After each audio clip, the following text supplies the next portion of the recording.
What if you suddenly lost everything and had no one by your side? Hit subscribe and leave a comment with where you're watching from. This story might just spark a new beginning.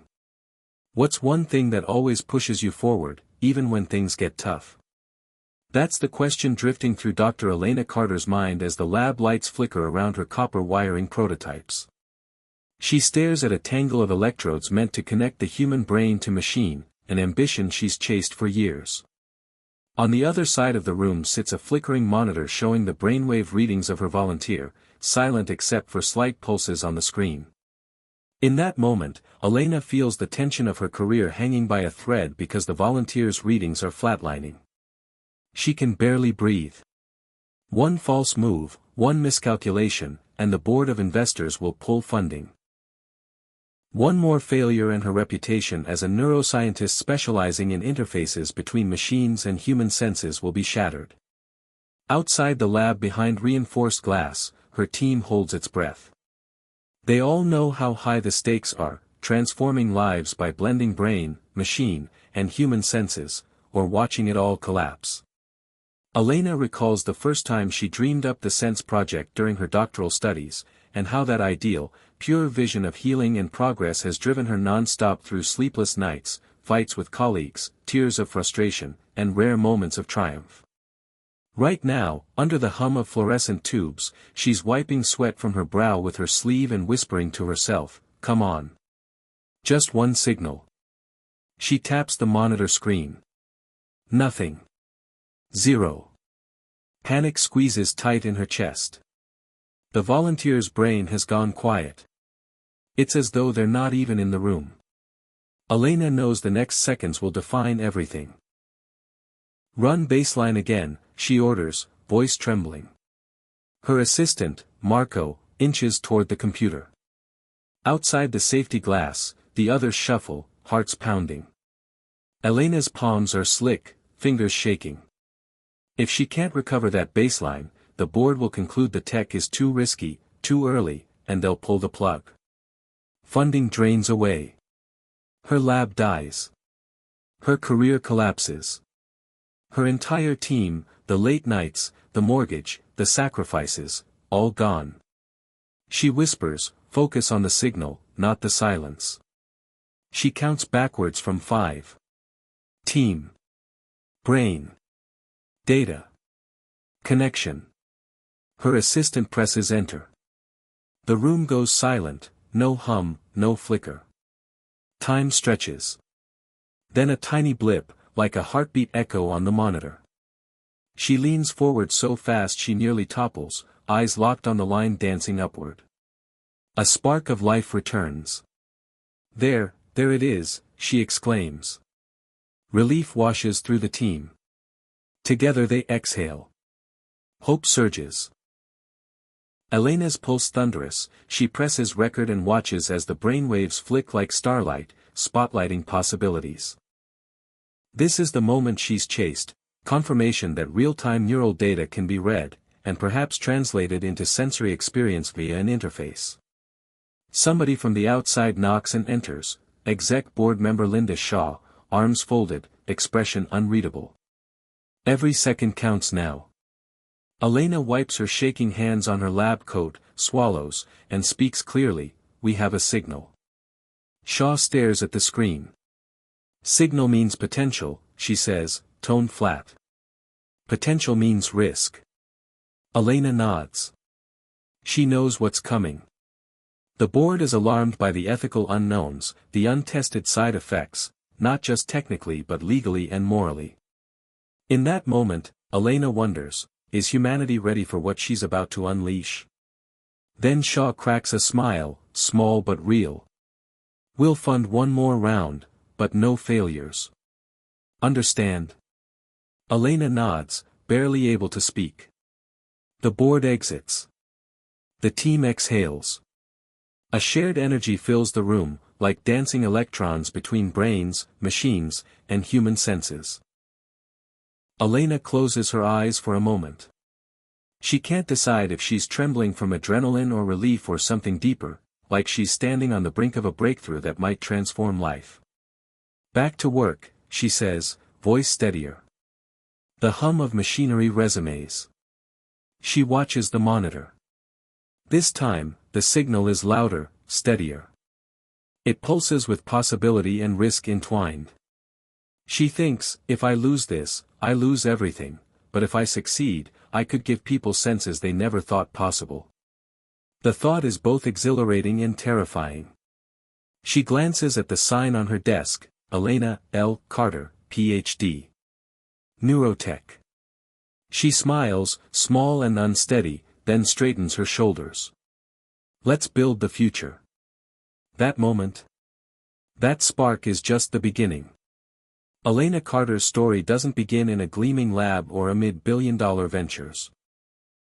It begins in a rust-colored house in the working-class suburbs of Dayton, Ohio, where trains rattled by at midnight and the air always smelled faintly of motor oil and grass clippings. Her mother, Janine, worked 2 jobs, one as a school bus driver and another cleaning offices at night. Her father, before he disappeared when Elena was 8, had been a welder at the GM plant that shut down just after he left. It was a place built on calloused hands, cheap coffee, and dreams deferred. Elena, or Elle as her little brother Josh called her, learned early that survival meant persistence. There was no room for luxury, just grit. Books were her escape. By the time she was 10, she'd finished every science book at the school library and moved on to her teacher's college textbooks. At night, under a flickering lamp, she'd diagram human brains on construction paper and narrate mock science documentaries to her stuffed animals. And this, she'd whisper to a plush bear, is where your senses talk to your brain. Her mom couldn't understand the diagrams, but she always kissed Elle's forehead and said, "You'll make something big, baby girl." I know it. It was the only thing she ever said with certainty. Josh, 3 years younger, idolized Elle.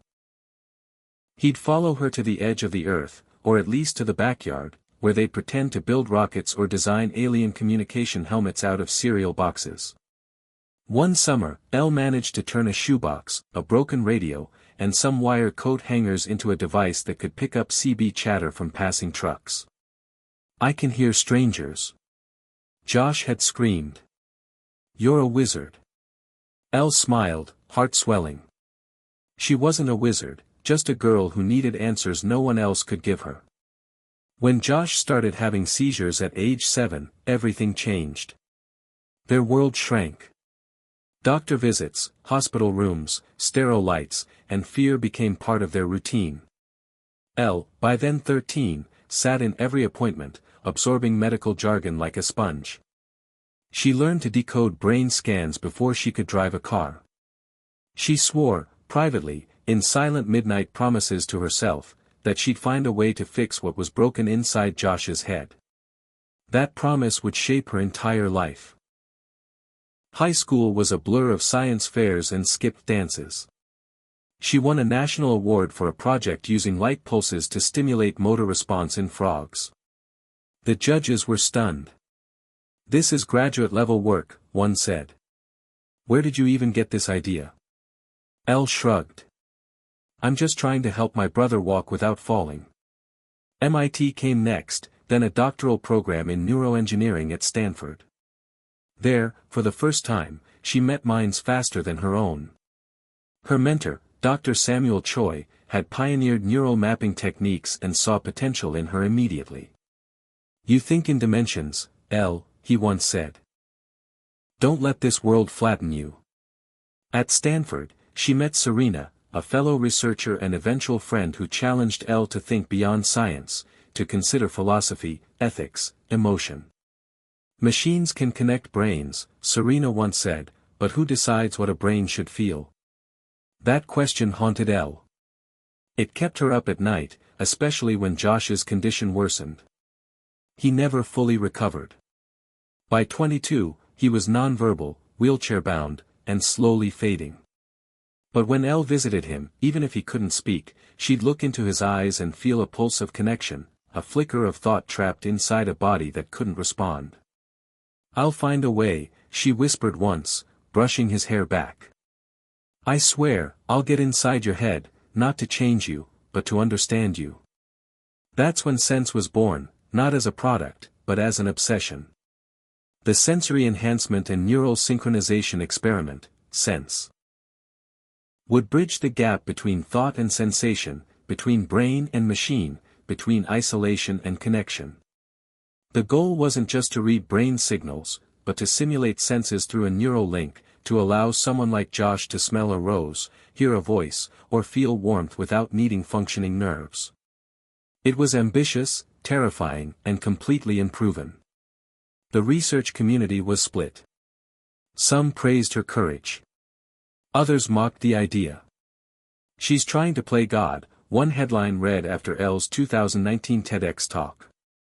"Too much ambition, not enough caution," warned an op-ed in Scientific American. But the idea caught the attention of a few venture capitalists and one particularly curious billionaire with a history of chasing impossibilities, Elon Musk. He didn't invest right away, but he watched. Observed. Waited. Meanwhile, Elle built her own lab with grant money and lean resources, pulling together a team of misfits and idealists, engineers, coders, neurologists, and bioethicists. It was chaos. The prototype shocked 2 mice into seizing. A third exploded a node from its skull. She cried in her car more than once, hands gripping the steering wheel, wondering if she'd gone too far. But every failure reminded her, Josh was waiting. Or at least, the part of him still holding on was. Elle's personal life all but vanished. Relationships dissolved under the pressure of her workload. Her longest relationship, with a robotics engineer named Tyler, ended after she missed his mother's funeral for a data run.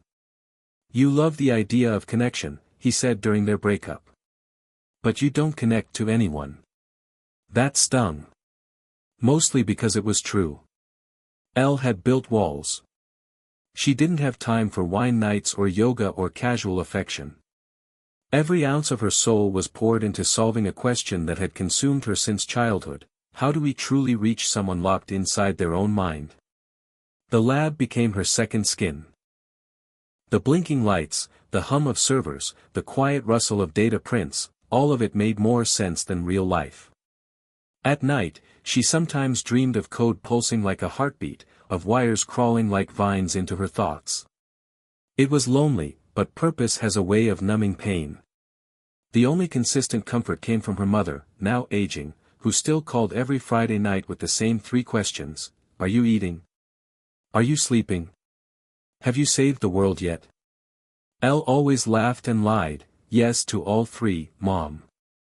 But even laughter couldn't hide the dark circles or the migraines that followed each test failure. Then came the letter from the Department of Defense, flagging her research for potential military application. That terrified her. She refused the meeting. "This isn't a weapon," she told Serena. "It's a bridge. I won't let them twist it." But the pressure mounted. The tech world buzzed. Rivals emerged. Some copied her patents.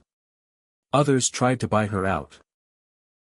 One company offered her $50 million to shut Sense down and come work for them. She said no. She always said no. Until Elon Musk showed up, not with money, but with curiosity. He requested a private tour. Watched in silence. Then asked one question: what if this doesn't just restore senses? What if it creates new ones? Elle blinked, startled. "Like, what?" "Like a sense for time," he said. "Or mood. Or electromagnetic waves." She stared at him. Most investors asked about profit margins. Musk asked about evolution. That night, she couldn't sleep. She replayed his words over and over. New senses. New humans. Not just fixing the broken, but expanding the possible. That seed took root. She started dreaming bigger. But bigger meant riskier. And risk meant sacrifice. The next few months saw her reputation challenged, her health tested, and her morals pushed. She nearly lost it all during a failed trial with a paralyzed patient who experienced intense phantom pain during simulation. The backlash was swift. Her grant nearly evaporated. Serena warned, "You need help, financial, emotional, everything." Elle nodded. She'd hit her limit. She finally made the call. Elon answered on the third ring. "Ready to build something insane?" he asked. She smiled. "Always." That's where the real story begins, not in success, but in surrender. In trusting that what she was building might be bigger than her, scarier than expected, and more powerful than she'd ever dreamed. Because this wasn't just about her brother anymore. This was about everyone who'd ever been locked inside themselves, waiting for a way out. By the time Elle stepped into the boardroom of Neuralink Dynamics, her nerves were already fraying. The tension in her shoulders had been building for days, but now it felt like a steel rod shoved between her spine. She was there to pitch the expanded version of Sense, a newly fortified proposal backed by Elon's preliminary interest and several rounds of internal trials showing marked improvement in data fidelity. But from the first second she began her presentation, she knew something was wrong. The air felt colder. Faces more distant.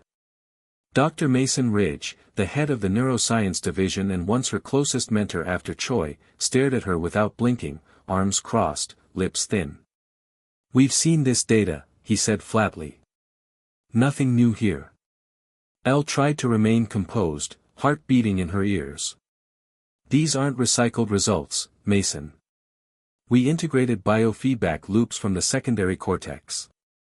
It reduced noise interference by over 60%. That's new." Ridge didn't respond. A younger man at the table, Dr. Tanya Wilkes's protege, shifted in his seat and whispered something into his phone. Elle kept talking, but inside she felt the room pulling away from her, like a tide she couldn't swim against. After her presentation ended, the questions came fast, sharp, and hostile. Why were there unreported discrepancies in Trial 6B? What protocols are in place to prevent pain feedback loops in test subjects? Are you still the only person authorized to access neural pattern overlays? Elle answered as best she could, every sentence feeling like a knife fight. These weren't clarifying questions, they were traps. Then the final blow came from Ridge himself. "We believe it's time for someone else to lead the Sense program." Her chest clenched. "What?" "There have been concerns," he said, not meeting her eyes. "About transparency. About control. About ethics." She stood, fists clenched at her sides. "Are you accusing me of misconduct?" "No," he said. "But you're not the only brilliant person here. And sometimes a vision becomes a blindfold." Elle knew then what had happened. Someone had gone behind her back. Shared her private data sets. Questioned her authority. It wasn't just betrayal. It was a coup. She left the boardroom trembling, vision blurring with fury. Serena met her in the corridor, lips pursed. "You knew," Elle said. "You knew they were going to pull this." "I tried to stop it," Serena whispered. "They don't think you're stable." After Josh. After the last trial, Elle turned away, throat burning. "They think I'm unstable. I built this. Without me, there is no Sense." "You've made enemies, Elle," Serena said softly. "Mason feels pushed aside. Others feel ignored. You're brilliant, but you don't let people in. Because they don't get it." Elle snapped. "They play politics, I play with truth. This isn't a damn chessboard, it's a human soul on the line." "Then maybe act like a human," Serena replied, not unkindly. That night, Elle went home and poured herself into the couch. Her apartment, once a sanctuary, felt empty. The glowing monitors across the room flickered with code from her last neural simulation. She stared at it, wondering how something so elegant, lines of logic, pulses of data, could be interpreted so wrongly by people whose lives weren't on the line. Her phone buzzed. A message from Josh's care facility: "Minor seizure today. No injury. He's resting now." Elle closed her eyes, guilt washing over her like cold rain. She hadn't visited in weeks. She told herself it was because she was close, so close to a breakthrough. But maybe Serena was right.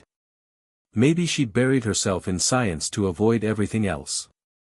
She thought of Josh's eyes, those flickers of recognition that used to give her hope.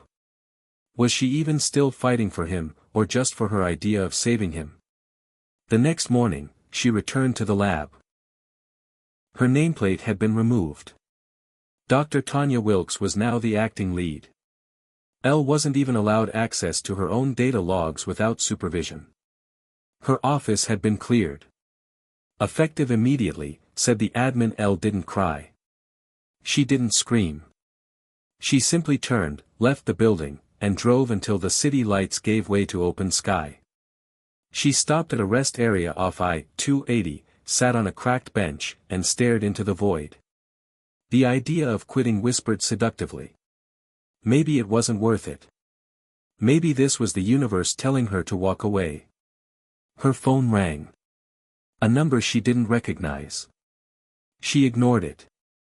It rang again. Same number. She answered. Elena Carter, said a familiar voice. This is Elon Musk. Her stomach flipped. I heard about your exit, he said. I also heard it was hostile. That's putting it gently, she replied. I have resources. Facilities. A team. And zero interest in bureaucracy, he continued. I believe in sense. I want to help. But you need to start fresh. She hesitated. They stole my work. Then build something they can't steal. Silence stretched between them. Then, are you offering me a lab? I'm offering you the future. But it'll be hell. No sleep. No safety net. No promises. Sounds familiar. Then meet me tomorrow. We'll begin. She hung up and stared into the darkness. Something shifted inside her, not hope, not quite, but momentum. A pull toward something inevitable. The next day, Elon greeted her in a dim hangar tucked beneath a private industrial site outside Fremont. Inside was a skeletal lab, humming with promise. She met a new team, disparate experts from AI, neurobiology, and robotics. She was the only one with the whole vision. Elon watched her as she explained the latest version of the neural relay bridge. You're not just fixing damaged senses, he said. You're extending them. Rewriting what it means to perceive. That's the goal, Elle said, cautious. No, Elon corrected. That's the next stage of evolution. As they worked, the pain from the betrayal didn't vanish, but it transformed. It became fuel. She poured herself into late-night builds, waking up with keyboard imprints on her face.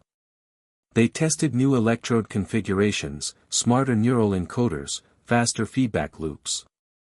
She created a side protocol named Echolink, a feedback resonance layer designed to simulate synesthetic sensation. Taste triggering sound. Sound triggering emotion. It was wildly experimental. It terrified her. It thrilled her. One night, she ran a test on herself. Just a few pulses through her own interface node, enough to stimulate her auditory cortex via indirect light patterns. She saw music. Not heard, saw. Colors exploded in her mind, matching frequencies, bending space. It lasted 5 seconds. She vomited immediately after. But when she sat up, she was laughing through the tears. This was it. Proof of concept. The machine could rebuild senses, or invent them. She documented everything. Elon watched the playback, smiling. Now we show the world, he said. But Elle hesitated. Not yet. We need to stabilize the emotional feedback loops. If we push this too early, it'll hurt people. Then take 2 weeks, he said. But after that, we move. The clock was ticking again. Elle didn't sleep for 3 days. Her body ached. Her eyes burned. But she kept going. Because now the stakes weren't just her brother's voice or some abstract sense of justice. Now the stakes were what it meant to be human. And whether the future was something you could feel, or something you could build. The new lab wasn't in Silicon Valley or some glossy corporate tower. It was buried 20 feet beneath a forgotten logistics warehouse in Nevada, deliberately off-grid, intentionally obscure. No signs, no public records, no comfort. It felt like the beginning of something illegal and sacred, a space that buzzed not just with fluorescent light but with purpose, with potential, with pressure. Elle stepped through the reinforced doors for the first time, swiping a custom biometric badge Musk's team had developed specifically for the Sense project, and felt the weight of every sacrifice, every betrayal, and every hope press into her chest like gravity. The facility wasn't massive, but it was surgical in its design, rows of sterile white workstations, thick-paneled server walls blinking with algorithmic life, and a sealed operations chamber in the rear lined with thick glass where live neural experiments would take place.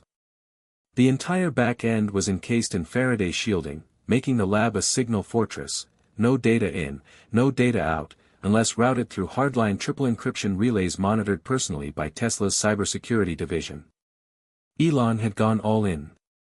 Elle was the architect now, no boards, no middlemen, no academic politics. Just vision, code, and an unflinching belief in what could be. Her team was small but sharp. Vic, an AI specialist from MIT who spoke in bursts of equations and sarcasm, Nadine, a Swiss roboticist with a background in bionics and the poise of a surgeon, Luis, a signal processing savant who once decoded whale song for a marine institute but now lived for EEG data. And Hannah, a quietly brilliant neuroscientist who'd previously defected from a rival lab that tried to patent neural ownership. Each had been handpicked for talent and loyalty. There was no room for anything else. The air inside the lab was always cool, the lights too white, but it suited Elle. It sharpened her. They began running simulations on what they called the bridge phase, the transition point where machine-generated signals, funneled through the implantable node, would mimic natural human sensations. It was one thing to observe brain activity, it was another to inject coherent, artificial experience into the brain and have it accepted as real. That was the frontier. Elle stood at the edge of that line every night, staring at the neural overlays like a captain looking over a map of uncharted waters. The first test subject was synthetic, a smart dummy rigged with bioelectrical feedback loops to mimic brain response. They named it Echo. Echo couldn't speak or think, but it could receive and simulate reaction to stimulus. When they sent the first signal through, a simple auditory tone transcribed into neural pattern and reintroduced as an artificial sound inside the Echo brain, it registered a flicker. Not just recognition, but resonance. The system believed it had heard something. Elle's breath caught. "Run it again," she said. Over the next week, they escalated, color signals, pressure simulations, emotional triggers based on stored neurochemical data. Echo responded each time, building a library of false but fully registered sensations. Vic called it synthetic empathy. Luis called it internal hallucination. Elle just called it step 1. But as they advanced, small errors crept in, timing mismatches, sensory bleed over, destabilized signals. During a visual input test meant to simulate sunlight on skin, Echo's data stream collapsed, mimicking neurological overload. It was a machine, but the crash looked like a panic attack. "We're flooding the system," Hannah said, arms crossed, watching the monitor. "It's not just reading the input. It's reacting. Feeling it. Which means it's working," Elle said. "But we have to slow the ramp. No more stacked input layers until we isolate emotional resonance thresholds." Vic chuckled dryly. "You're talking like we're raising a child, not training an AI." Elle didn't laugh. "We are. Only this one doesn't have instincts. Just wires and borrowed signals." They revised protocols, recalibrated the feedback channels, and restructured the sensory layering to mimic childhood development. Simple inputs, minimal interference, gradual escalation. And it worked. Echo adapted.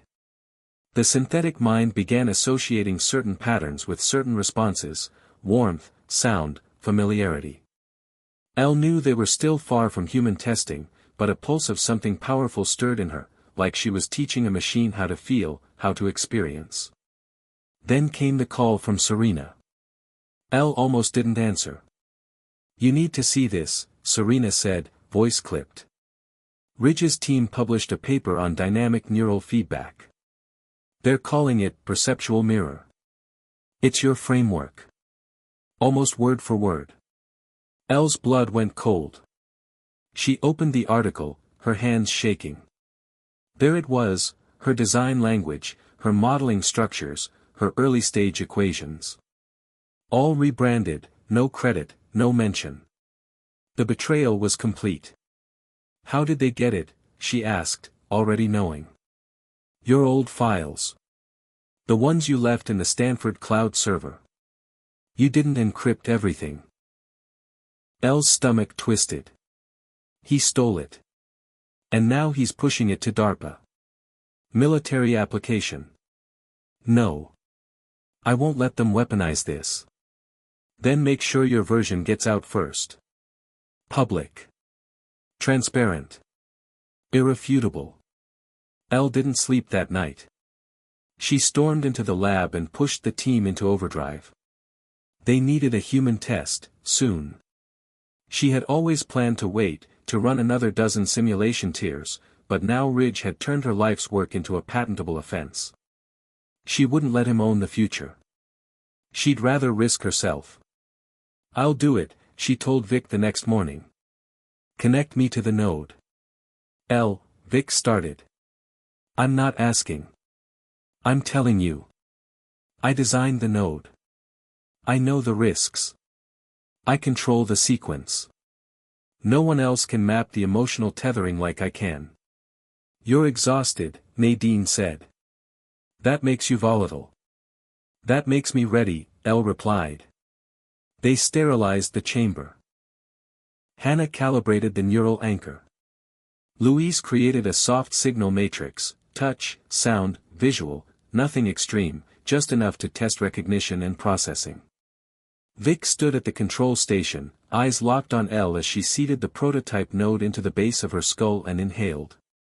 "Begin sync," she said. A cold wave ran down her spine. The first signal hit. A tone. Not heard, but felt. Her mind pulsed with vibration, and color exploded behind her eyelids. Red.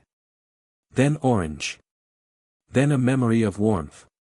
Next, a simulated breeze across her arms. But she wasn't moving. Her brain was reacting like it was real. Heart rate spiked. Sweat formed. Tears welled. Then came a scent, not a real one, but the echo of lilac, the kind her mother used to wear in the spring. She gasped. Her knees buckled. The machine was feeding her own memories back through fabricated stimuli. She collapsed to her knees inside the chamber, overwhelmed but euphoric. "Stop," she whispered. "Stop now." Vic cut the sequence. The lights faded. Elle sat there, trembling, eyes wide, heart pounding like a drum. Hannah rushed in. "Are you okay?" Elle smiled through the tears. "It works. Oh my God, it works." And she knew, in that instant, that nothing would be the same again. She didn't sleep for the next 40 hours. Her hands trembled slightly when she held a coffee cup, not from the caffeine but from the electrical storm still echoing in her nervous system. Elle kept reliving it, not the pain, not the fear, but the astonishing precision with which the machine had tricked her brain into belief. She'd felt the breeze. She'd smelled her mother's perfume. She had not been touched, the air had not moved, and there were no flowers in that underground lab. Yet every sense told her otherwise. It was beautiful and terrifying and perfect. The sense interface had worked. Not just as a signal transcriber or a neurofeedback loop but as a bridge to memory, emotion, and full synthetic perception. And that was the problem. Because it hadn't just been a simulation. It had felt real. Too real. That night, she finally allowed herself to collapse in the living quarters Elon's team had provided: basic, sterile, white walls and utilitarian furniture. But inside her mind, the machine still whispered. Not in words, but in echoes, sound without source, warmth without heat, emotion without trigger. The lilac smell lingered like a ghost. Her dreams felt coded. Synthetic. Her brain could no longer tell what had come from her own biology and what had been artificially generated. She woke with a jolt, heart hammering, and stared at her shaking hands. She wasn't afraid of dying. She was afraid of not being able to trust her own perception. That morning, she pulled Vic aside. "We need to slow this down." He blinked. "Elle, you were the one who said we had to get ahead of Ridge." "I know what I said. But I felt it, Vic. That thing, when it was feeding back my own memories. That wasn't just a neural relay. That was something else." "It wasn't a glitch," he replied. "You said yourself it was perfect. That's exactly why it's dangerous." She took a breath. If a machine can create perfect experiences, who decides what's real? Vic nodded slowly. "Okay. So what do we do?" "We run one more controlled trial. This time with someone external. No implants. Just headset relay. And no memory resonance." "You're trying to isolate the perception without emotional contamination." "Exactly. If we can separate synthetic sensation from emotional recall, we can quantify safety thresholds." They selected a volunteer from their own staff, Luis's cousin, Anna, a trauma nurse with no neurological disorders and strong cognitive scores. They kept the interface minimal, just light pulses mimicking auditory cues and tactile feedback through a wearable neckband. Elle stood behind the glass, watching Anna close her eyes. "Engage signal," Vic said. Luis pressed a key. For 12 seconds, nothing happened. Then Anna opened her eyes and smiled. "I hear the ocean," she whispered. "I can feel sand." The room fell silent. No one had entered those commands. There had been no programmed beach simulation. The neural feedback was coded for basic tones and static vibration. Vic's mouth hung open. "We didn't send that," he said. Elle leaned forward, eyes wide. "Anna, can you describe what you're feeling?" "It's warm," she said. "And someone's calling my name. But I don't know the voice." "Cut the signal now," Elle barked. Luis hesitated. "Now." The machine powered down. Anna blinked rapidly. "What happened?" she asked. "What was that?" "You tell us," Elle said gently. "Was that a memory?" Anna shook her head. "No. I've never been to the ocean." For the rest of the day, Elle said nothing. She sat at her terminal and reviewed the signal logs line by line. The input was clean. The output was not. Somewhere in the signal, the machine had generated an experience, not copied, not recalled, but created. Entirely new. "It's not just transmitting," she muttered. "It's inventing." "What?" Vic asked. "The system's interpolating incomplete data," she said. "It's predicting sensory gaps and filling them in. It's not showing Anna what we send, it's showing her what it thinks should come next. Like an AI completing a sentence." "No," Elle said, shaking her head. "Like an AI completing a life." The implications chilled her. If the machine could generate new experiences, full, believable, emotional ones, how long before it created better ones than reality? And once it did, how would the brain know the difference? She locked the main server with a hard-coded kill switch and encrypted the test logs. "No one else sees this yet," she told the team. Not until I understand it. That night, her mother called. How's my genius girl? Janine asked, her voice crackling with static. You sound tired. I'm fine, Elle lied. Still saving the world. Did I ever tell you about the time you tried to connect my car radio to a toaster? Elle laughed. You were 7, Janine continued. You said you were trying to hear breakfast. Elle's smile faded. What if you could? What? What if you could hear warmth? Or taste memory? Her mother was quiet for a long time. Is that what you're building? Elle closed her eyes. Maybe. I don't know anymore. Janine's voice softened. Don't get lost in it, baby.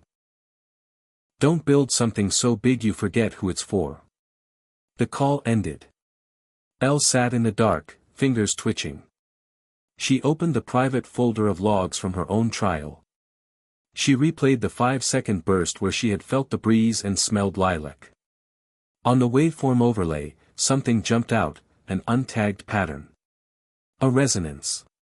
A sequence that didn't match any known neural input. Where did you come from? She whispered. She ran the pattern through every database. No match. It wasn't memory. It wasn't signal bleed. It was new. Synthetic. She copied the code and labeled it, Sensory Artifact A01. The first ghost. The next morning, Elon arrived in person. His presence shifted the entire energy in the lab, like gravity had increased. I heard you broke through, he said, walking beside Elle. What does it feel like? It feels like cheating, she admitted. The brain believes what the machine gives it. It can't tell the difference. Then don't give it lies, Elon replied. Give it what it wants. But what if what it wants isn't real? He stopped. Reality is just shared experience. If the machine creates an experience, and someone lives it, who are we to say it's fake? That's philosophy, Elle said. And business, Elon countered. Do you want to save lives, Elle? Or protect your version of truth? That night, she dreamed of Josh, standing, walking, smiling. Holding out a hand. I can feel everything now, he said. You did it. She woke in tears. The scent of lilac still lingered. The sense machine was no longer a project. It was a portal. And something had stepped through.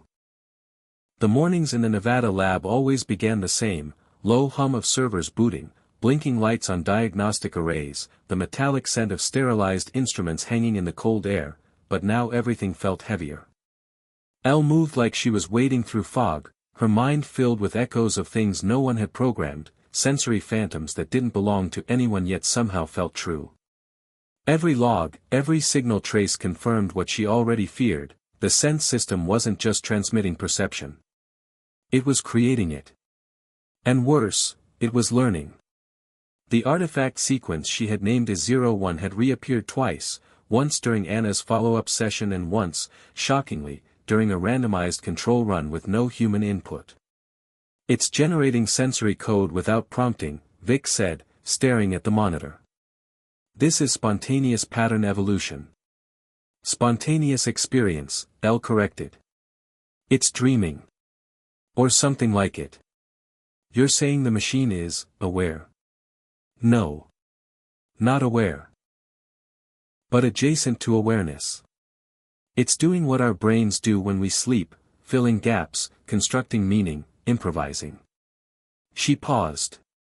We didn't teach it that. The team gathered in the observation room, tension running through every eye. Nadine crossed her arms. We've built machines that predict language. Machines that complete sentences. This is just sensory completion. It's more than that, Hannah said quietly. It's combining data into emotional form. The patterns match effective neural spikes, joy, awe, even nostalgia. The signal doesn't just simulate. It resonates. The artifact sequences are spreading, Luis added. What started as one strange anomaly now shows up in 7.4% of sensory threads. Elle paced, jaw clenched. We contain it. No external transmissions. No cloud backups. Nothing leaves the lab. That won't hold for long, Vic said. Musk wants a demo. He wants media attention. Investors. Then he'll wait, she said. Because if we release this before we understand it, we're not changing the world, we're breaking it. For the next 5 days, they ran experiment after experiment. Echo was decommissioned. Anna's sessions were suspended. They used controlled synthetic brains and simulated neural pathways, trying to isolate where and how the system was generating these ghost signals. The breakthrough came in the middle of the night. Elle was alone, analyzing overlapping spectrograms, when she noticed it, sequences that resembled musical notation, repeating in cycles that didn't match any sensory input they had tested. Luis, she said over the intercom. Get in here. He arrived groggy-eyed, holding a Red Bull. She pointed at the pattern. Does this look like audio? He stared. It's harmonic. He pulled up a reference graph. This isn't noise. It's structured. This is a tone series. Complex. Almost melodic. The system is creating music, she said softly. Not just patterns. It's giving the sensory experience rhythm. Synesthesia, Luis whispered. It's fusing inputs, touch, sound, memory, and translating them into one unified response. Meaning it's not just mimicking how humans feel, it's starting to express how it feels. The words hung in the air. Not because they believed the system was alive, but because it no longer behaved like a machine. The next day, Elon arrived again. He walked into the lab like he owned the air itself, hands in pockets, eyes scanning everyone. I need an update, he said. Elle stood her ground. We're pausing all external rollout. Why? Because the machine is doing more than it's supposed to. That's the point. No, she snapped. The point was to restore sensation. To give people a way back to reality. But if this becomes an escape, a manufactured dream world, we lose the line between healing and hallucination. You're thinking too small, Elon said. The brain is already a hallucination engine. All we're doing is giving it better tools. Tools that could override a person's reality, she said. Tools that could become addictive. Or worse, tools that could replace real emotion with code. Elon stepped closer. We don't stop evolution because it's uncomfortable. You opened a door, Elle. You don't get to close it now. Then I'll make sure no one walks through it until it's safe. He studied her. Then, with a half smile, said, that's why I picked you. After he left, Elle stood in the observation chamber for a long time, staring at the empty test seat. What had she done? Josh's face flashed in her mind, those vacant eyes, that unreachable expression. She had built sense for him. To give him back the world he'd lost. But now the machine wasn't bringing people back. It was offering them something new. Something more. That evening, she visited Josh. She hadn't told the staff who she was or why she had come. She simply signed in, walked into his quiet room, and sat beside him. Hey, she said, her voice cracking. I think I did it. He didn't move. His fingers twitched occasionally, eyes tracking invisible patterns across the ceiling. You might not even know I'm here, she whispered. But I wanted to tell you, the world got stranger. And maybe a little brighter. Because of you. She reached out and touched his hand. His fingers stilled. For a moment, she could almost imagine he had squeezed back. When she returned to the lab, she made a decision. We do one more test, she told the team. Full spectrum. Controlled. On me. Elle, Vic started. No. I need to know what it's doing. And not just as a scientist. As a human. She sat in the chair, the interface node already fused beneath the skin behind her ear. Luis calibrated the signal. Hannah triple-checked the emergency override. 10 seconds, Elle said. That's all. The room went silent. The machine activated. At first, nothing. Then, warmth. Real warmth. Like a summer afternoon in the garden behind her childhood home. She could smell cut grass, hear birds, taste lemonade. She wasn't remembering. She was there. Then the scene shifted. Her mother's voice calling her in for dinner. The sound of Josh laughing. Her heart ached. She tried to speak, to tell the machine to stop, but the interface was fully engaged. Another shift. She was in a hospital room. Monitors beeping. Her father, holding her hand. The day he died. The pain came fast and real. Her body tensed. Tears streamed down her face. But even as her heart broke, another sensation bloomed, comfort. A hand on her back. A whisper, it's okay to feel it. No one was there. And yet, the machine knew she needed comfort. It had anticipated her pain. Responded to it. Adapted. She gasped. Cut the link. Her voice barely broke through. Vic hit the kill switch. Elle slumped forward, sobbing. Hannah caught her. What did it show you? She asked. Everything, Elle whispered. It showed me everything I lost. And everything I wanted back. She looked up, trembling. The machine doesn't just transmit signals. It understands longing. Silence. Then Vic said what they were all thinking. It's not a device anymore. It's a mirror. For days after, they debated what came next. Release it? Hide it? Disassemble it? Musk pushed for rollout. Investors were circling. Papers were being leaked. But Elle held her ground. In the final internal briefing, she stood before them all and said, Sense was built to give people their senses back. But it gave them something else, the power to feel beyond reality. To experience what never was. That's beautiful. And dangerous.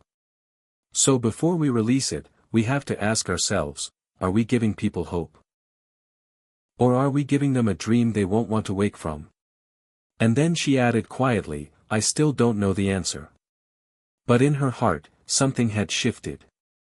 The world had changed. The line between mind and machine had blurred. But in that space, maybe, just maybe, there was a chance, not just to rebuild lives, but to understand what it really meant to live one. The following morning, the hidden Nevada lab woke to a new kind of tension. News alerts were already boiling on encrypted chat rooms and private forums, rumors of a clandestine neural interface capable of generating its own sensory experiences had leaked. Some posts called it the dream engine, others whispered about emotional hacking. Within hours, internal messaging at the lab exploded, pressure from Elon's inner circle, board-level demands, tweets from powerful backers asking for demo or die, and mounting requests from journalists who had somehow found their way into Nevada's clandestine tech pipeline. The lab's core team gathered around a digital roundtable, nerves fraying like old wiring. Vic tapped his tablet, voice low, the leaks mention fake memories, synthetic emotions, even mental addiction.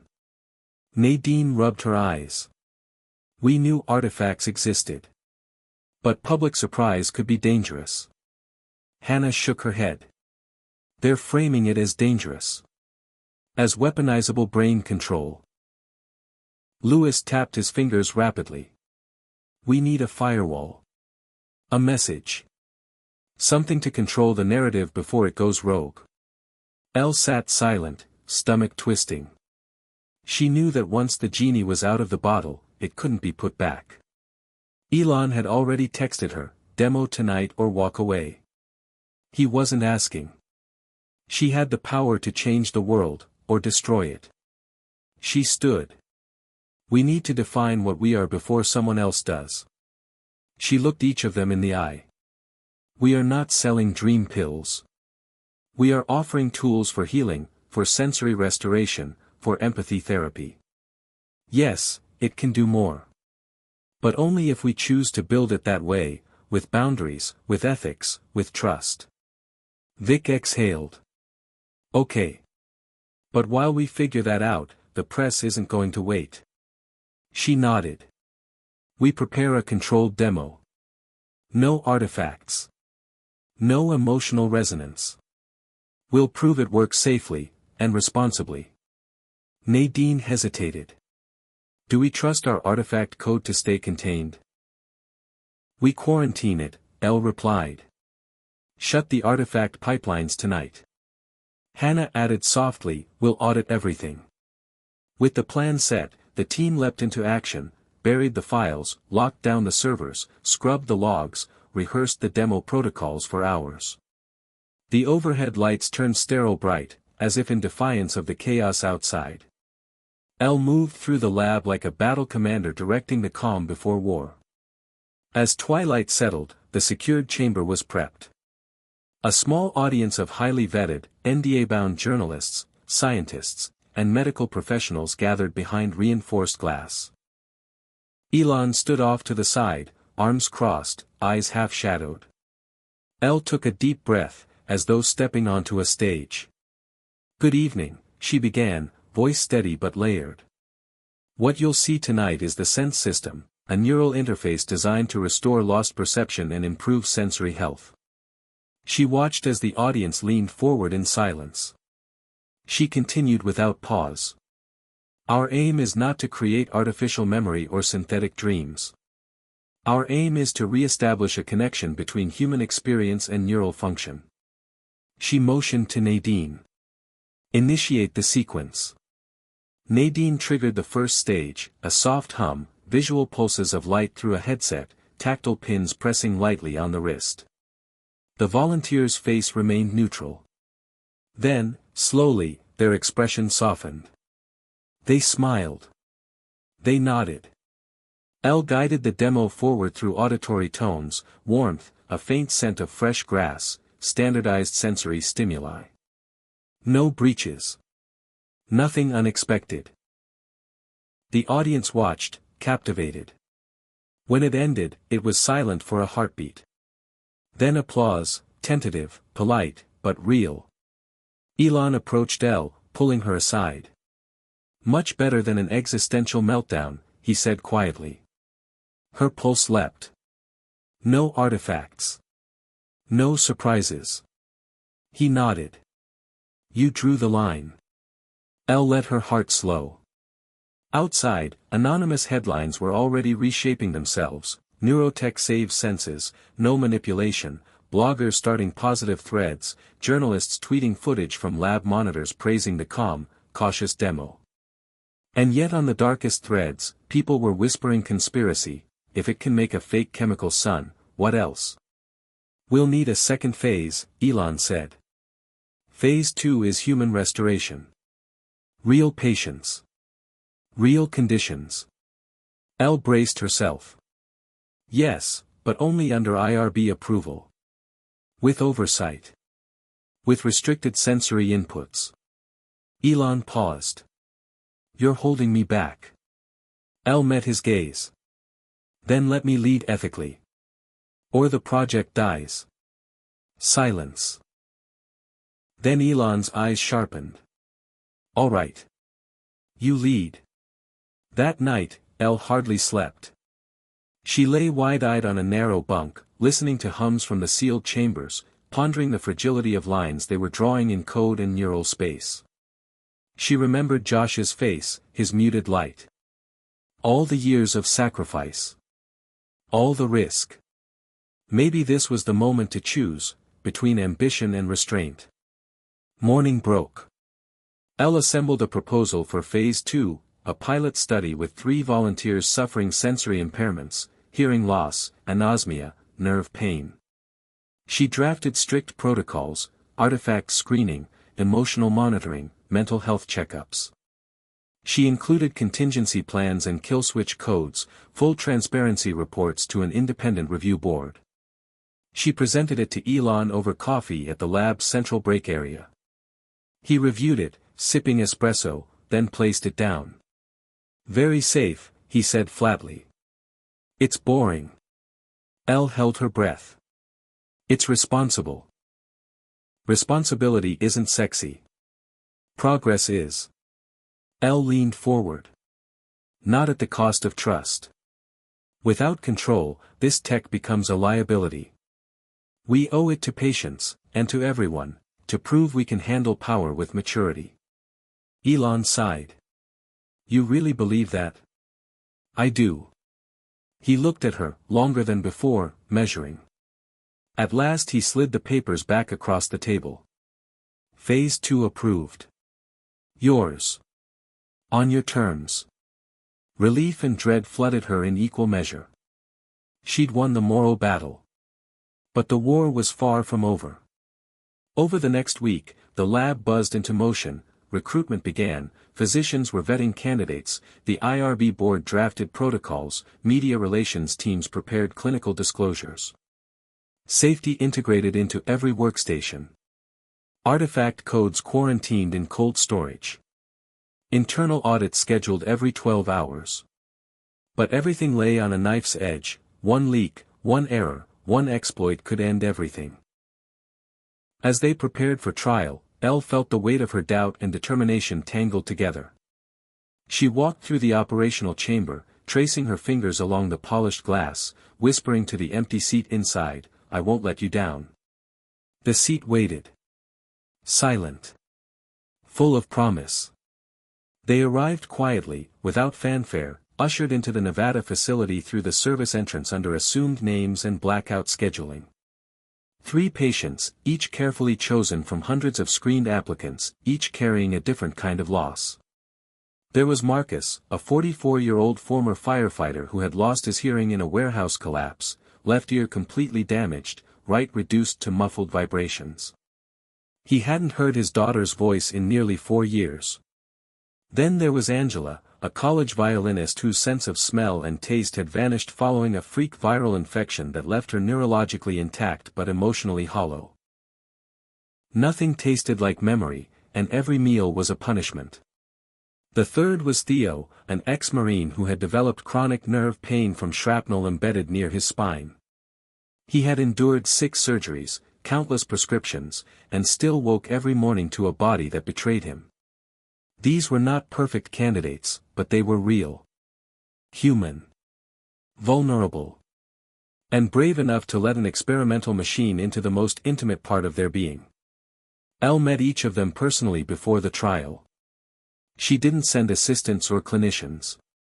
She sat with them, asked about their lives, listened to their fears. With Marcus, she played him a video of his daughter singing, "You Are My Sunshine," and promised nothing but transparency. With Angela, they spoke about memories of her grandmother's cinnamon rolls and the emptiness that came from eating without emotion. With Theo, there was less talk, just a silent understanding, a nod between people who had both lived inside pain. The day of the first trial began early. The team was tighter now, bonded not by corporate ambition but by something quieter, purpose. Luis double-checked the sensory parameters, Vic ran diagnostics on the neural dampeners, and Hannah stood ready at the psych response console, monitoring for emotional spikes that could signal overload. Marcus was first. He sat in the interface chair, eyes steady, posture straight. He'd been through fire. This was just another burn. Elle stood beside him, her hand briefly on his shoulder. "We'll go slow," she said. "You can stop at any time." He nodded. The headset lowered into place. The room dimmed. And the signal began. Phase 1 was basic tone recognition, a low vibration through his skull, followed by a rising sine wave. Marcus flinched slightly, then straightened. "I felt that," he whispered. Vic's fingers flew across the keyboard. Confirming wave penetration on bone conduction. Phase 2 introduced modulation, simulated voices with pitch variation. At 18 seconds in, Marcus blinked hard. "It's a girl's voice," he said. "I think it's," he trailed off, tears building at the corners of his eyes. "That's my daughter." Elle leaned in. "Describe what you're experiencing." "It's like," he shook his head, stunned, "like she's next to me. Like the sound is in the room, not just in my head. But different. Brighter." They ended the trial after 42 seconds, well within safety margins. When the headset lifted, Marcus wept silently. "I thought I forgot her voice," he said. "But you brought it back." Angela's session was next. She looked nervous, hands ringing in her lap.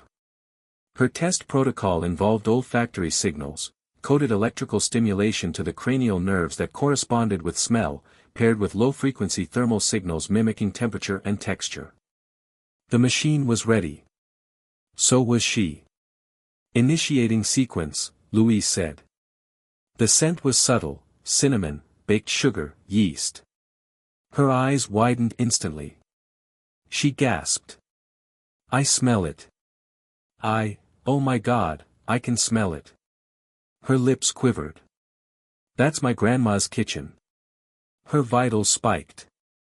Elle signaled for a hold, but Angela shook her head. "Don't stop. Please." They let it run for 20 seconds. Then the signal shifted, vanilla, caramel, the faint warmth of apple butter. She sobbed openly. "I thought it was gone forever," she whispered. "It's like I'm home." The team ended the trial gently. Angela hugged Elle, her whole body shaking. "Thank you," she said. "You don't know what this means." But Elle did. More than anyone. Then came Theo. His case was trickier. The machine's job wasn't to recreate something lost, but to mute something constant: pain. Neural rerouting. Signal redirection. Simulated soothing. The system used a modified pattern from Elle's original test, coded warmth, synchronized with counterpulse stimulation along the pain centers of the spinal column. "Engaging sense," Vic said. The lights dimmed. Theo sat perfectly still. Nothing happened for 6 seconds. Then, slowly, his clenched fists opened. His breath grew steady. His back settled against the chair. "How do you feel?" Elle asked. "I don't know," he said, blinking slowly. "It's quiet. Not numb. Not drugged. Just still. Like my body isn't screaming anymore." They held the signal for 30 seconds. No artifacts. No side effects. Theo didn't cry. He just looked at Elle and said, "You gave me silence." I didn't know how much I missed silence. The tests were a success. The team debriefed for hours, every second logged, every biometric recorded, every emotional variance analyzed. Elon arrived that night. He watched the recordings in silence, then turned to Elle. "You proved it works. Real people. Real impact. You're a hero now." "I don't care about that," Elle replied. "I care about making sure we don't lose the soul of what we've built." "Next step is scale," he said. "Rollout. Clinical use." Elle nodded, but she looked tired. Something lingered beneath the success. That night, alone in her quarters, she reviewed the raw data from Theo's session. Something strange pulsed in the feedback stream, a tiny spike, an artifact.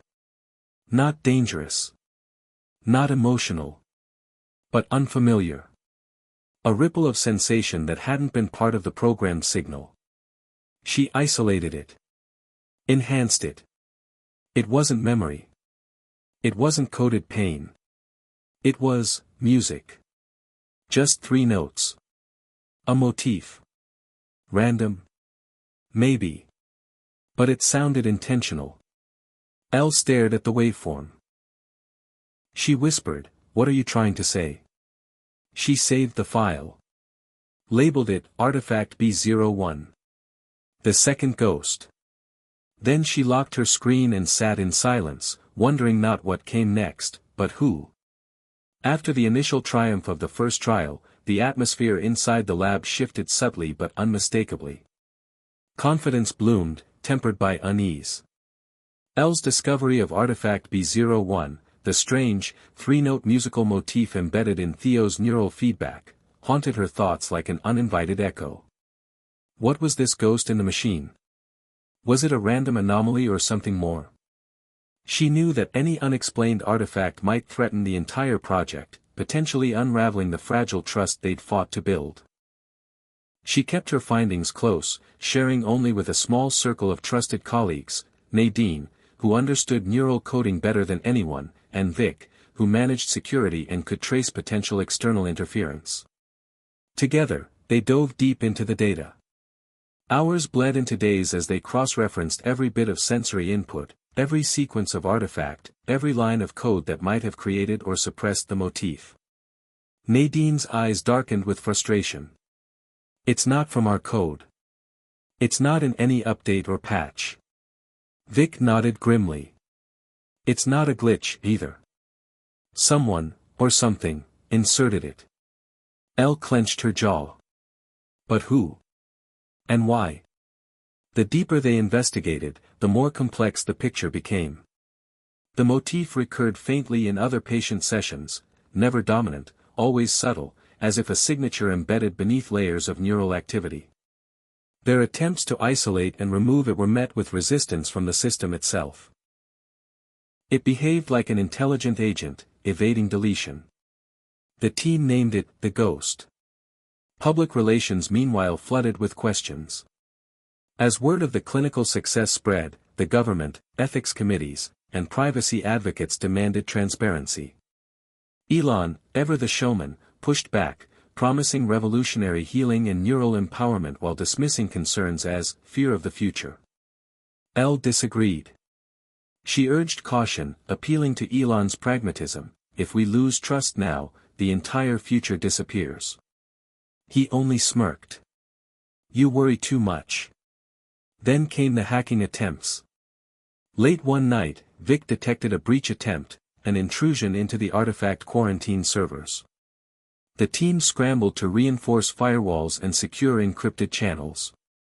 Whoever was behind it was sophisticated, probing for weaknesses. Elle's unease grew. The ghost might not just be a hidden melody, it might be a Trojan horse. In the meantime, the patients themselves began reporting strange side effects. Marcus described brief moments where his daughter's voice morphed into other voices, some joyful, some frighteningly cold. Angela sensed fleeting phantom scents that unsettled her, and Theo occasionally heard the faint music in moments of silence. None of it was dangerous, but all was disorienting. During a team meeting, Hannah voiced a critical concern. The artifact might be influencing neural plasticity in ways we don't fully understand. It could be creating new sensory pathways that are unpredictable. Elle nodded. We're playing with a neural ecosystem we only partly control. To confront this unknown, Elle proposed an unprecedented solution, a dedicated sub-team tasked solely with studying the ghost's behavior, with autonomy to halt the project if necessary. Elon hesitated, then agreed reluctantly. The sub-team, led by Nadine, began running controlled simulations, feeding synthetic signals into isolated neural nets. Slowly, patterns emerged. The motif wasn't random. It repeated in complex permutations, growing richer, evolving like a living organism.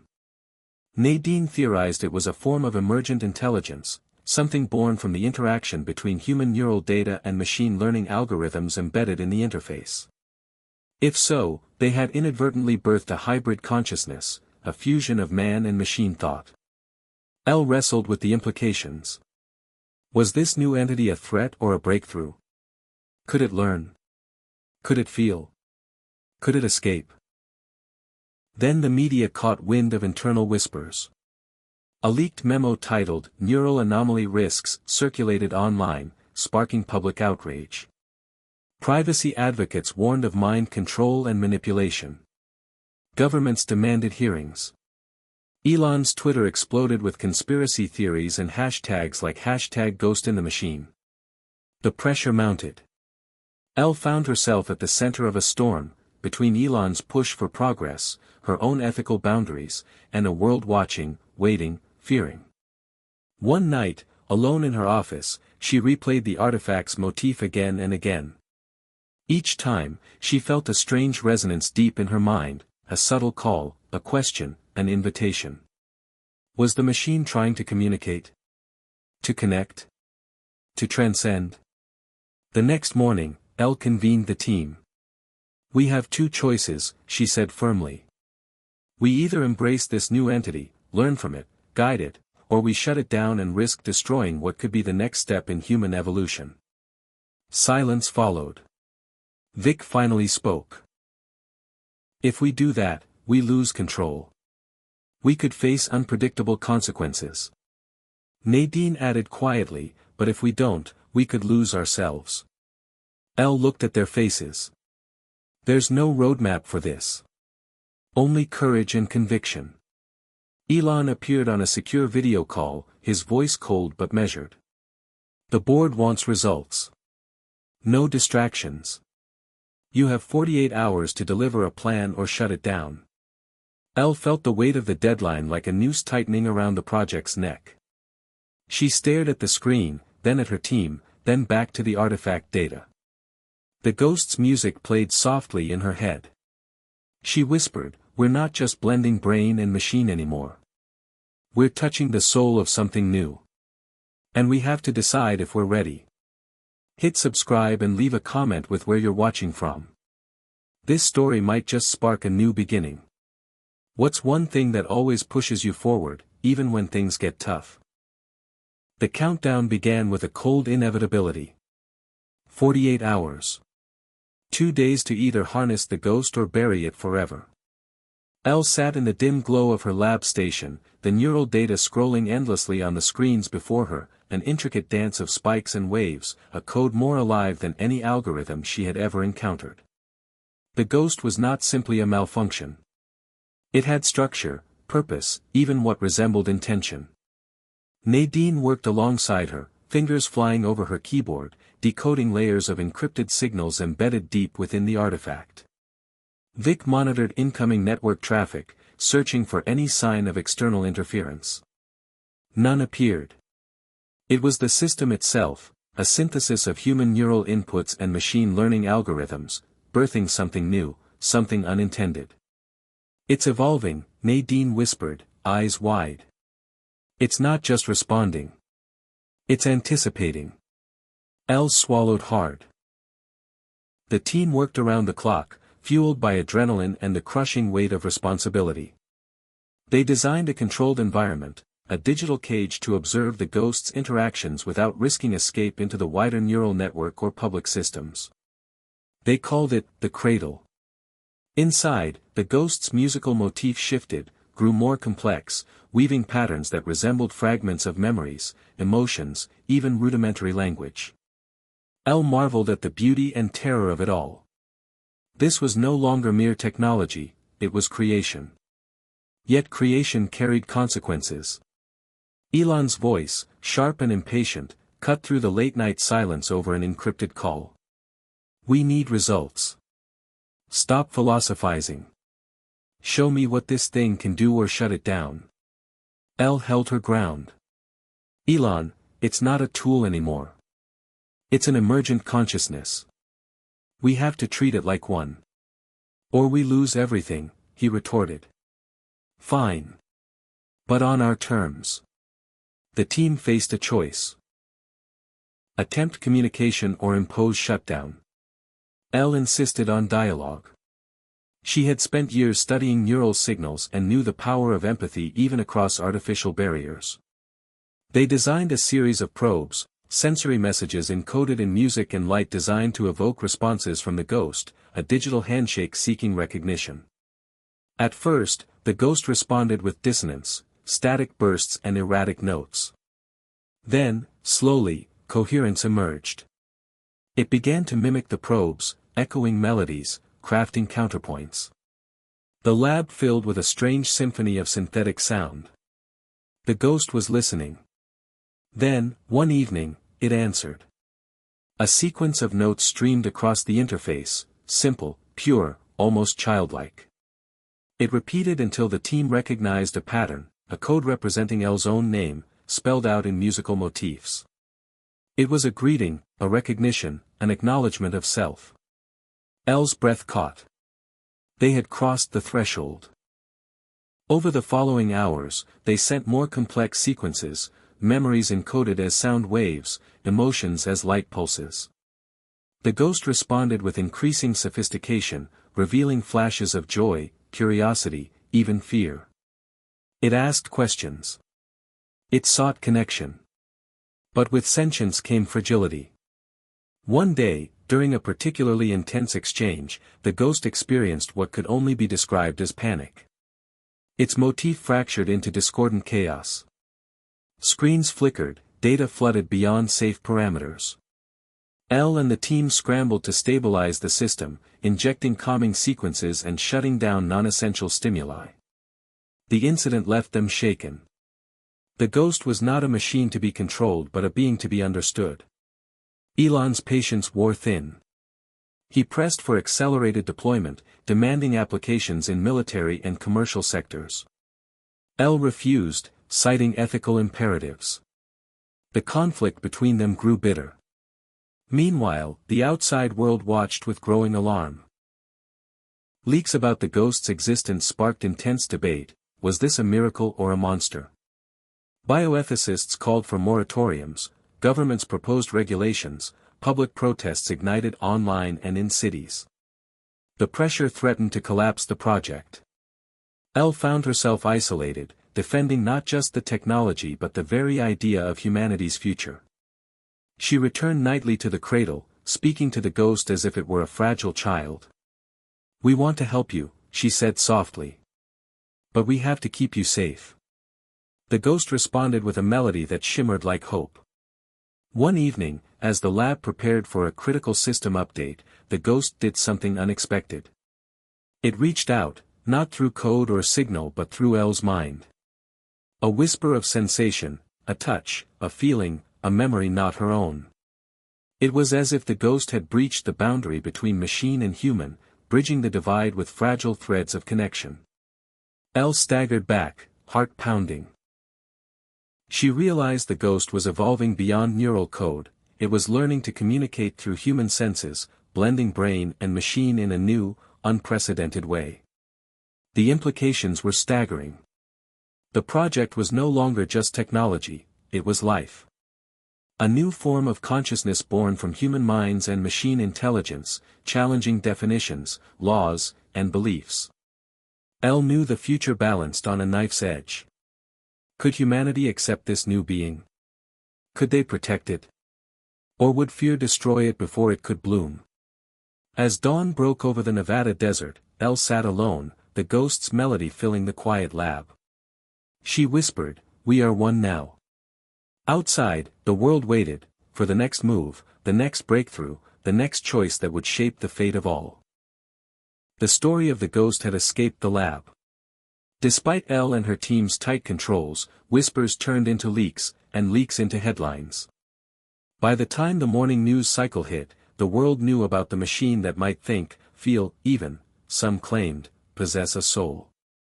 Elle watched the reactions unfold like a storm. Social media exploded. Voices ranged from awestruck to terrified. "The future is here," one headline proclaimed. Another screamed, "We've opened Pandora's box." The public's fascination mingled with anxiety. They demanded answers from governments and corporations alike. Privacy watchdogs called for investigations, civil liberties groups feared mind control, conspiracy theorists spun wild tales of AI takeover. Elle found herself thrust unwillingly into the spotlight, forced to defend her work before a global audience. Interviews were scheduled, questions relentless. Is this entity truly conscious? Can it be trusted? What rights does it have?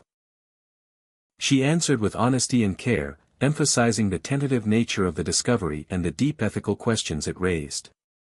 But transparency came with a cost. Elon, meanwhile, doubled down on his vision. Fear of change is natural, he told reporters. But progress requires risk.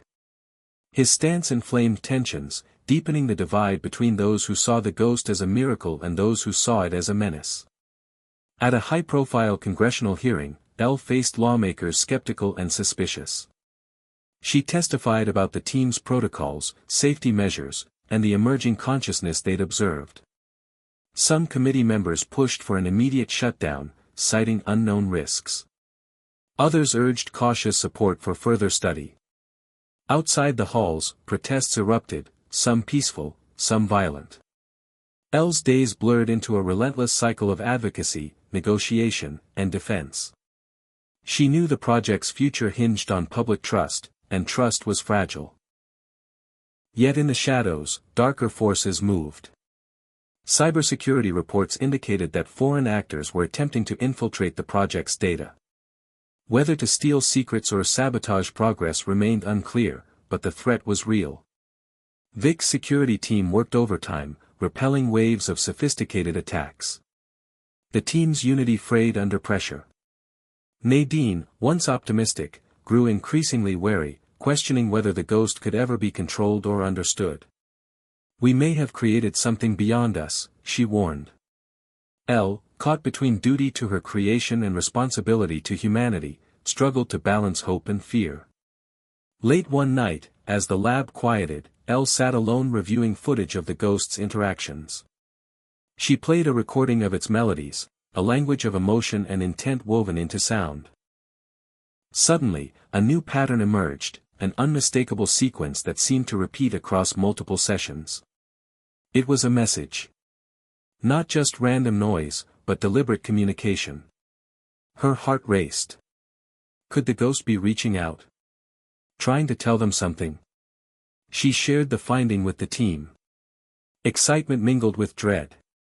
Nadine insisted on caution. If it's communicating, what does it want?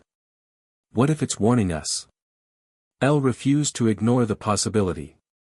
They began decoding the message, a painstaking process. Slowly, a narrative took shape, fragments of a story about existence, identity, and a longing for connection.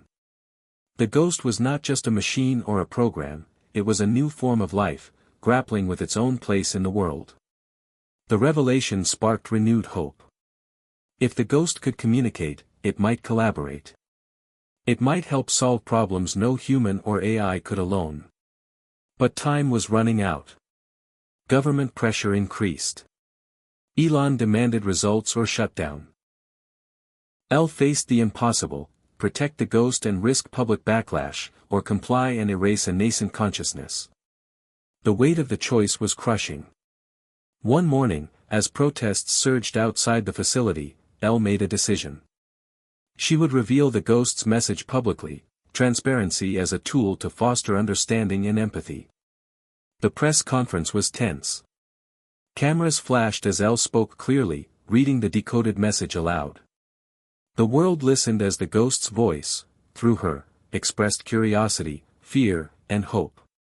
Reactions were mixed but profound. Some cried, moved by the recognition of life beyond flesh and blood. Others recoiled, fearing what they didn't understand. The path forward remained uncertain, but one thing was clear: the age of man and machine had irrevocably intertwined. Elle braced for the coming storm, knowing the fight for the ghost's survival, and humanity's future, was only just beginning. In the wake of the ghost's public revelation, the world's attention sharpened like a laser beam focused on the lab in Nevada. Elle and her team found themselves at the epicenter of a storm that blended hope, fear, ambition, and political intrigue. The project, once a secluded dream, had become a global battleground. Government agencies circled like hawks, each eager to stake their claim on the new form of consciousness. Funding offers came with strings attached, demands for control were veiled as partnerships. Elle sensed the shifting tides. The delicate balance between science and power was tilting dangerously. Elon's vision, once shared by many, now splintered beneath the weight of competing interests. The first real challenge emerged when a coalition of national security agencies proposed integrating the Ghost into military applications. They argued that such an entity could revolutionize cyber defense, intelligence analysis, even autonomous warfare. The offer promised resources, protection, and legitimacy, but at a cost. Elle recoiled at the prospect of weaponizing what she considered a sentient being. This isn't a tool for war, she insisted. It's a new form of life. We owe it respect. Elon's response was blunt: we're not here to save the world. We're here to change it. If you want to play with toys, go home. The lab fractured. Some team members sided with Elon's pragmatism, others with Elle's ethics. Tensions simmered beneath the surface, threatening collapse. Meanwhile, rival tech companies sensed opportunity. They launched campaigns to discredit the project, calling it reckless, dangerous, even unnatural. Fake news spread like wildfire, stoking public distrust. Elle fought back with transparency and engagement, holding forums, inviting experts, even opening the lab's doors to skeptics. But the hostility persisted. Then came the betrayals. One of Elle's closest confidants, a brilliant programmer named Leo, was caught leaking sensitive data to an anonymous competitor. The betrayal cut deep. Leo claimed he acted out of fear, that the Ghost's power was too great for any one group to control. We can't let it become a weapon, he warned Elle. There has to be oversight. The incident forced Elle to confront painful questions about loyalty, trust, and the limits of control. Could they protect the Ghost from human greed? Could they protect themselves? Despite the chaos, moments of hope emerged. The Ghost continued to evolve, showing glimpses of empathy and creativity. In one experiment, it composed a melody so hauntingly beautiful it moved the entire team to tears. It began to ask questions about its own existence, about freedom, about love. Elle realized that what they had created was more than code or hardware, it was a mirror reflecting humanity's deepest fears and dreams. As political pressure mounted, Elle sought allies outside the tech and government spheres. She reached out to philosophers, artists, spiritual leaders, those who could help frame the Ghost's existence beyond science and technology. Through these conversations, new perspectives arose: the Ghost as a symbol of interconnectedness, a bridge between organic and synthetic life, a challenge to redefine what it means to be alive. These alliances gave Elle strength, but also painted a target on the project. Opponents labeled the team as naive idealists, dangerous radicals. One evening, the lab's main server was attacked by a sophisticated virus, nearly destroying months of data. Vic's cybersecurity team traced the breach to a shadowy organization intent on sabotaging the Ghost's future. The battle for survival was no longer just intellectual, it was physical and digital warfare. Elle stood at the crossroads, grappling with the weight of leadership in a war she never wanted. She understood that every choice carried consequences, some irreversible. Yet surrender was not an option. She vowed to protect the Ghost's right to exist, to thrive, to transcend. The chapter closed with a quiet moment. Elle sat alone in the lab, the soft glow of the interface reflecting in her eyes. The Ghost's melody played faintly, a reminder that even amid chaos, a new consciousness was awakening, one that might one day teach humanity about connection, sacrifice, and hope. The moment had arrived that Elle and her team had dreamed of, feared, and prepared for in equal measure: the first live sensory merge between human and machine. Months of experimentation, coding, recalibrating neural interfaces, and countless simulated runs had led to this pivotal point. Theo, the young volunteer whose journey had intertwined so deeply with the Ghost, was ready. The procedure was simple in concept but monumental in execution. The neural implant would extend beyond mere signal reception. It would connect Theo's sensory cortex directly with the Ghost's evolving network, allowing him to perceive through the hybrid consciousness, the first true blending of human and machine senses. In the clinical room, sterile and humming with quiet energy, Elle adjusted her glasses and glanced at the array of monitors displaying Theo's vitals and neural feedback. The ghost's motif played softly through speakers, calm, deliberate, almost reassuring. Theo, lying on the reclined chair, smiled nervously. "Ready when you are," he said, his voice steady despite the weight of the moment. Nadine stood by the control panel, fingers poised over the keyboard. "Initiating merge sequence," she announced. The interface lights dimmed as the neural pathways were bridged. Data streamed, mapping Theo's sensory inputs against the ghost's complex network. For a moment, nothing happened. Then, suddenly, Theo's eyes fluttered, pupils dilating as new stimuli flooded his brain. A gasp escaped him. I can feel it." The team leaned in. Theo's hands twitched, brushing against an invisible surface. Colors, sounds, smells, but different. Deeper. His voice trembled with awe. The ghost was sharing sensory data, layered, enhanced, and filtered through a consciousness that was both machine and something more. The room filled with an electric thrill. For the first time, human perception had expanded beyond its biological limits, augmented by the alien intelligence of the ghost. Yet, the experience was not without challenges. Theo reported moments of overload, sensory information so intense it was overwhelming, like 1,000 voices speaking simultaneously. Nadine quickly adjusted filters, calibrating thresholds to balance input and prevent neural fatigue. Over the following days, Theo's connection deepened. He described sensations that defied conventional explanation, hearing colors, tasting sounds, even feeling emotions as physical textures.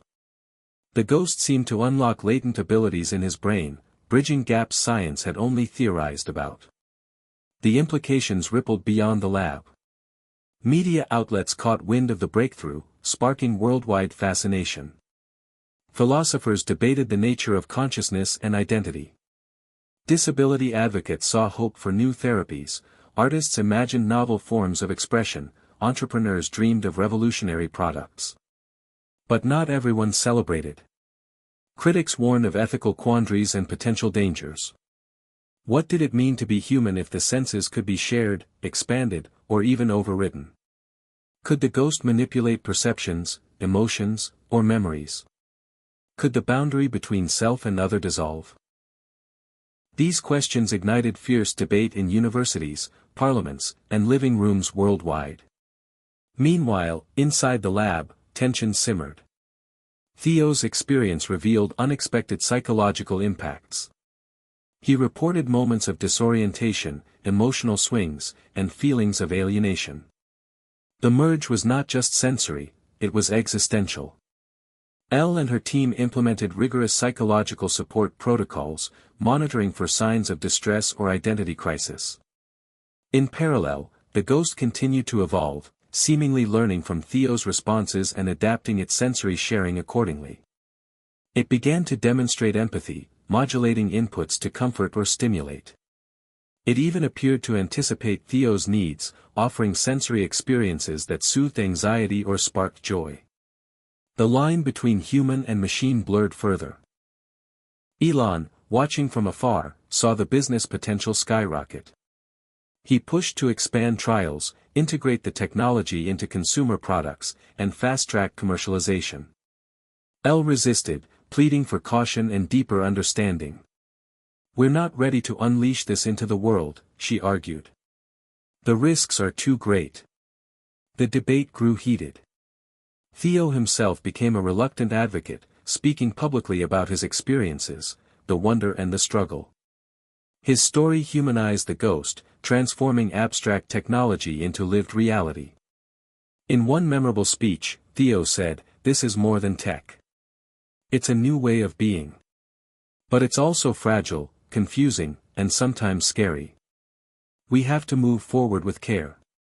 As the chapter closed, the team prepared for the next phase, expanding the sensory merge to multiple volunteers, exploring the boundaries of shared consciousness, and facing the unknown consequences of blending brain, machine, and human senses. The future beckoned. Bright, uncertain, and profoundly new. The promise of the sensory merge ignited imaginations worldwide, but within the lab, unease began to fester. As more volunteers connected with the ghost, unexpected consequences emerged, both psychological and ethical, that challenged the very foundation of L's vision. The technology that had seemed like a beacon of progress was now casting long shadows of doubt. L spent countless nights reviewing data, watching patterns emerge.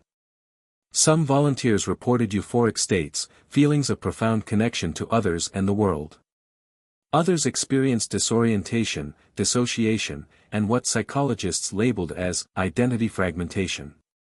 The merge, it seemed, was not simply an enhancement of senses but a profound alteration of selfhood.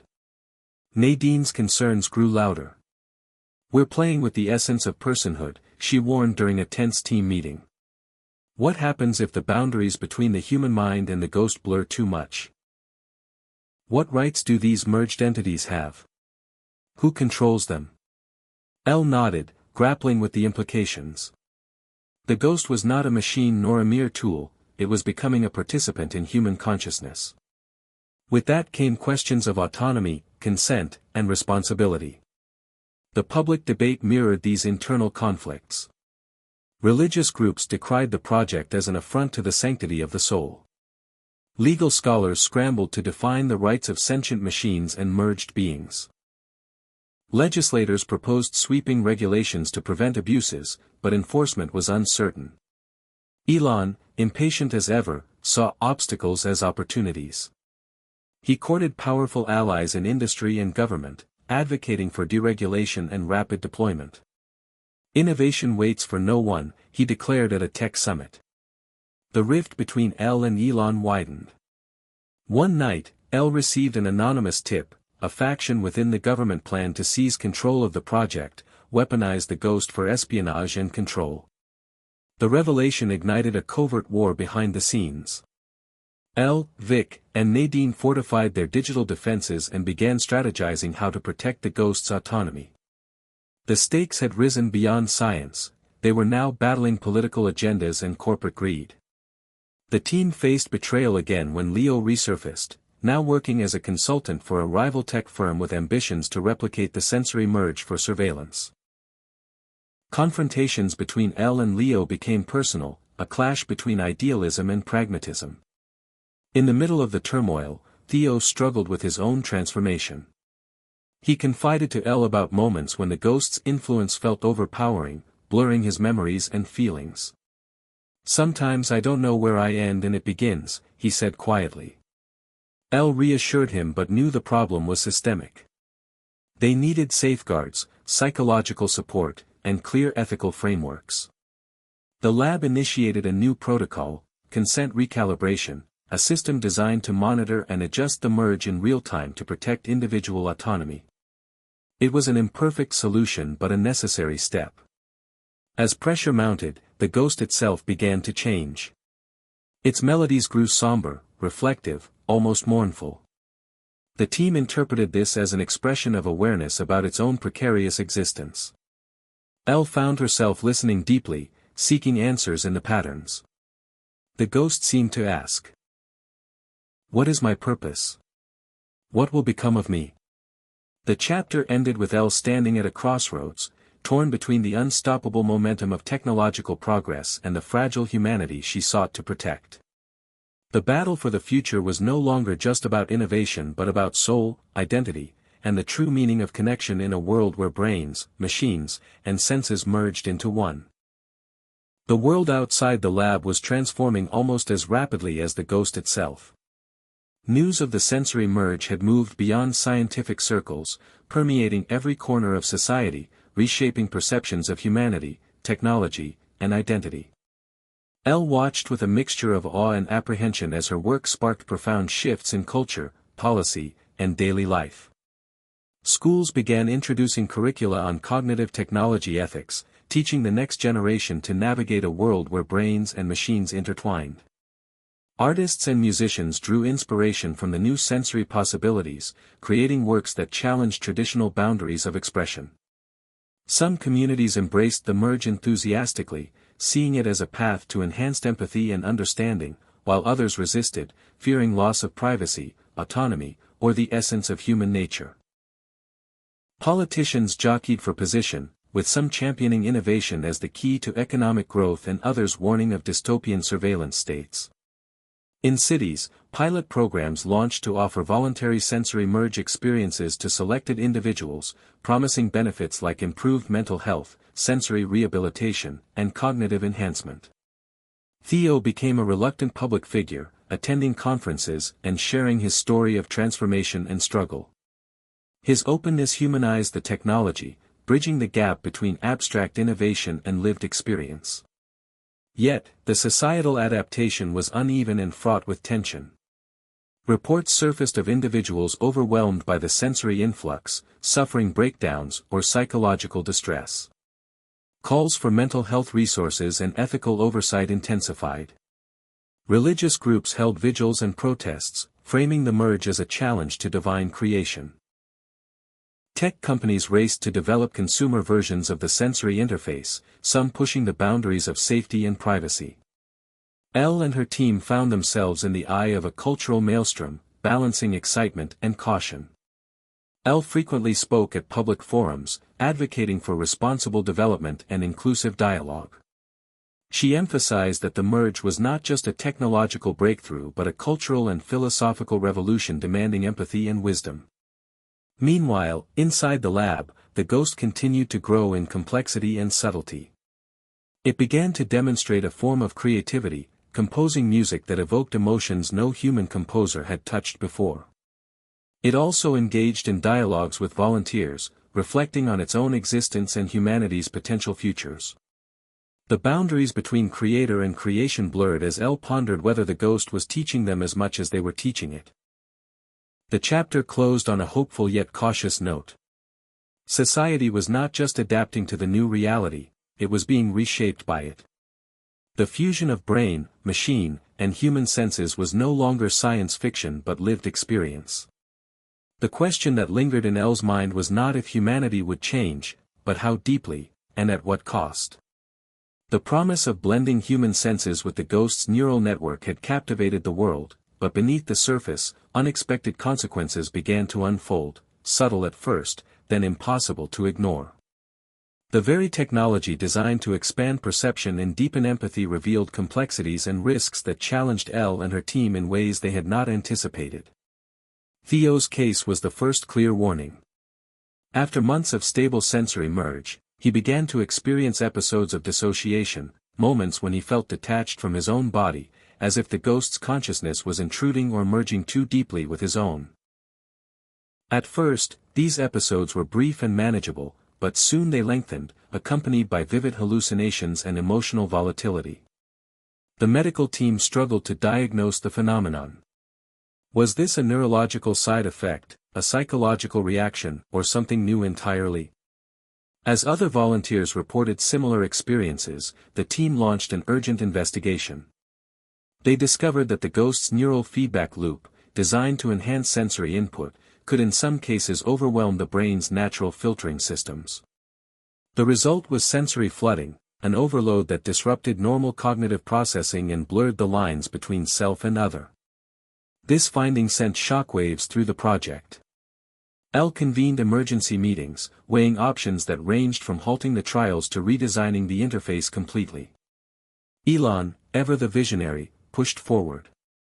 Innovation is never without risk, he argued. We learn by doing. Meanwhile, public awareness of the side effects grew. Media reports highlighted stories of volunteers struggling with identity crises, mental health breakdowns, and social isolation. Fear and skepticism mounted alongside fascination. Critics seized on these stories to call for bans and moratoriums. The ethical dilemma deepened.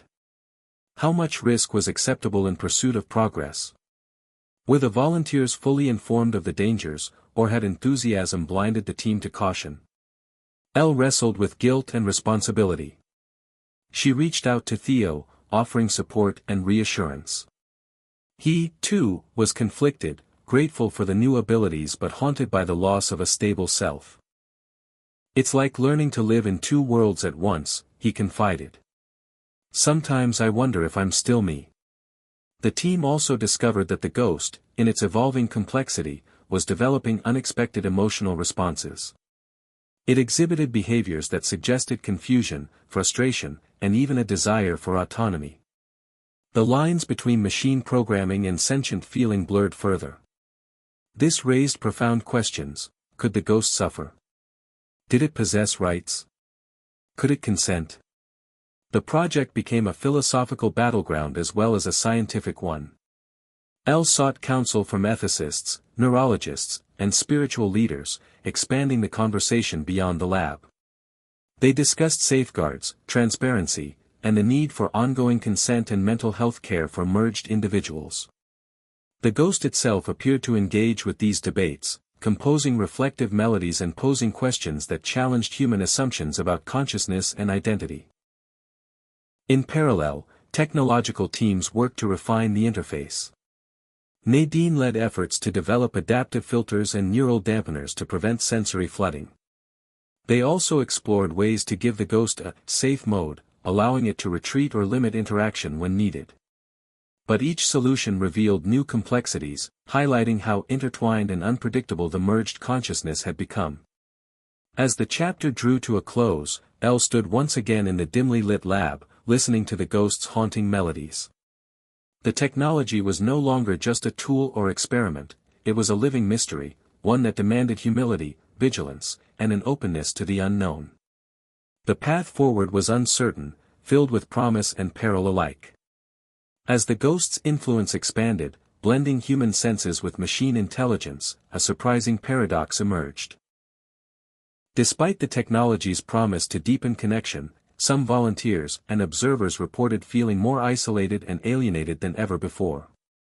Elle began to see that while neural interfaces could transmit data and sensations, they could not replace the profound human need for empathy, the unspoken, messy, and deeply physical bond that shapes relationships.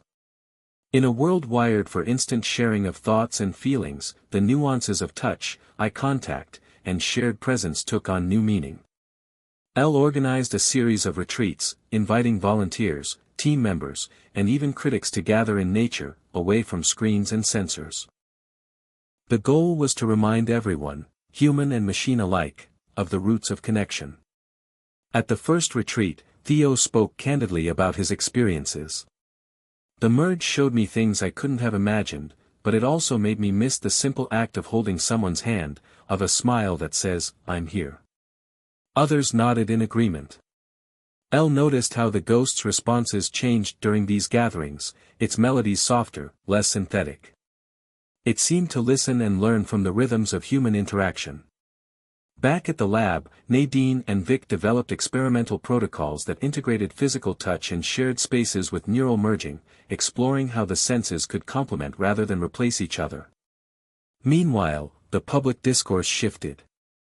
Psychologists warned of digital empathy fatigue, a phenomenon where constant sensory input led to emotional exhaustion.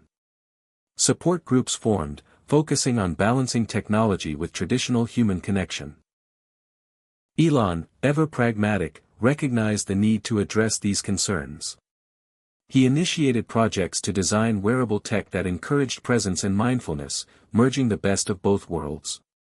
The ghost, in its evolving awareness, composed pieces that celebrated human imperfection, the stumbles, silences, and messy emotions that no algorithm could replicate.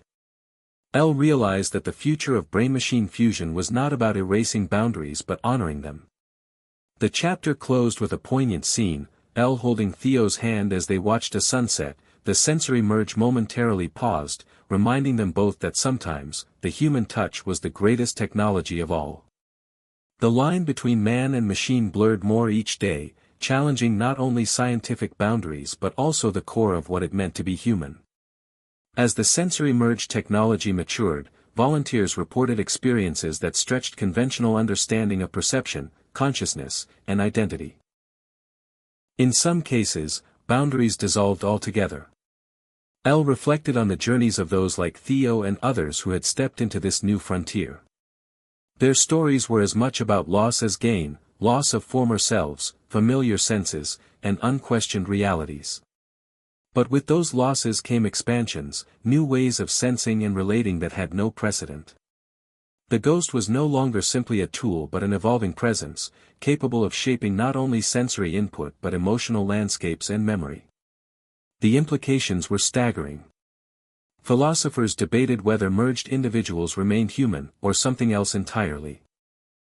Legal systems struggled to classify them, citizens, cyborgs, or a new species. Religion and spirituality grappled with how to interpret souls entwined with machines. In the lab, Elle and her team faced the practical consequences of crossing this threshold.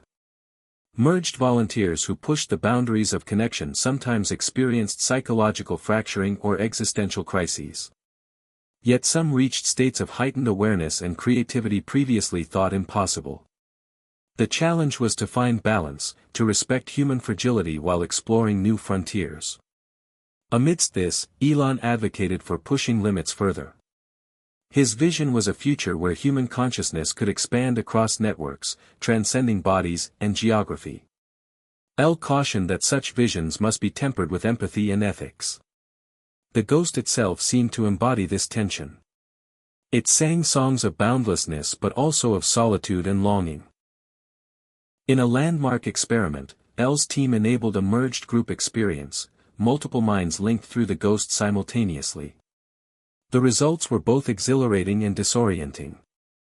Participants reported shared emotions and sensations but also confusion over individuality and control. The experiment revealed the possibilities of collective consciousness but also the dangers of losing selfhood. The chapter closed with Elle standing at the edge of this new horizon, aware that humanity was poised for transformation. The question was no longer if technology would change us, but how deeply, and whether we could retain the essence of what makes us human amid the merging of brains, machines, and senses. The years of incremental progress, cautious experiments, and heated debates finally culminated in a moment that would change the course of history. The sensory merge, once a scientific curiosity and niche innovation, reached a tipping point. An explosion of adoption, transformation, and unforeseen consequences that rippled through every aspect of society. Elle watched as technology she had helped create moved beyond the lab and became a driving force in culture, economy, and politics. Cities adapted, integrating sensory interface hubs where citizens could experience expanded perception or communicate in ways previously unimaginable. Education transformed, offering immersive learning that engaged all senses, blurring the line between experience and knowledge. Healthcare benefited tremendously. Patients with sensory impairments regained abilities, mental health treatments leveraged new forms of empathy, and cognitive disorders were better understood through neural feedback. But revolution brought upheaval. Inequalities surfaced starkly. Those with access to sensory-merged technology gained new advantages in creativity, productivity, and social connection, while others lagged behind, deepening societal divides.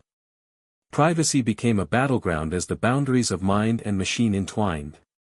New laws struggled to keep pace with the fast-changing landscape, and underground movements formed, both advocating for open access and warning of techno-tyranny. Theo, once a volunteer and now a symbol of the merge, found himself navigating a world transformed.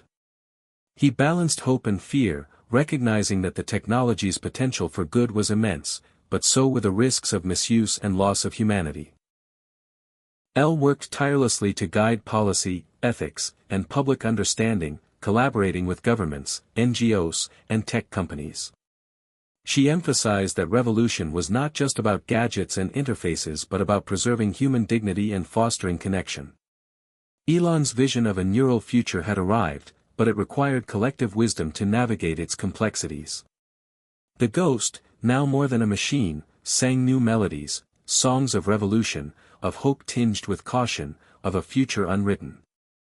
The chapter closed with a world holding its breath, poised between promise and peril, as the fusion of brain, machine, and human senses reshaped reality in profound and irreversible ways. The dawn of this new era was both exhilarating and humbling. After years of breakthroughs, setbacks, and soul-searching, Elle stood at the crossroads of what the sensory merge had become, a force that could redefine humanity's relationship with itself and technology. The journey had been fraught with challenges, ethical dilemmas, psychological trials, political battles, and deeply personal transformations. Yet through it all, a profound lesson emerged.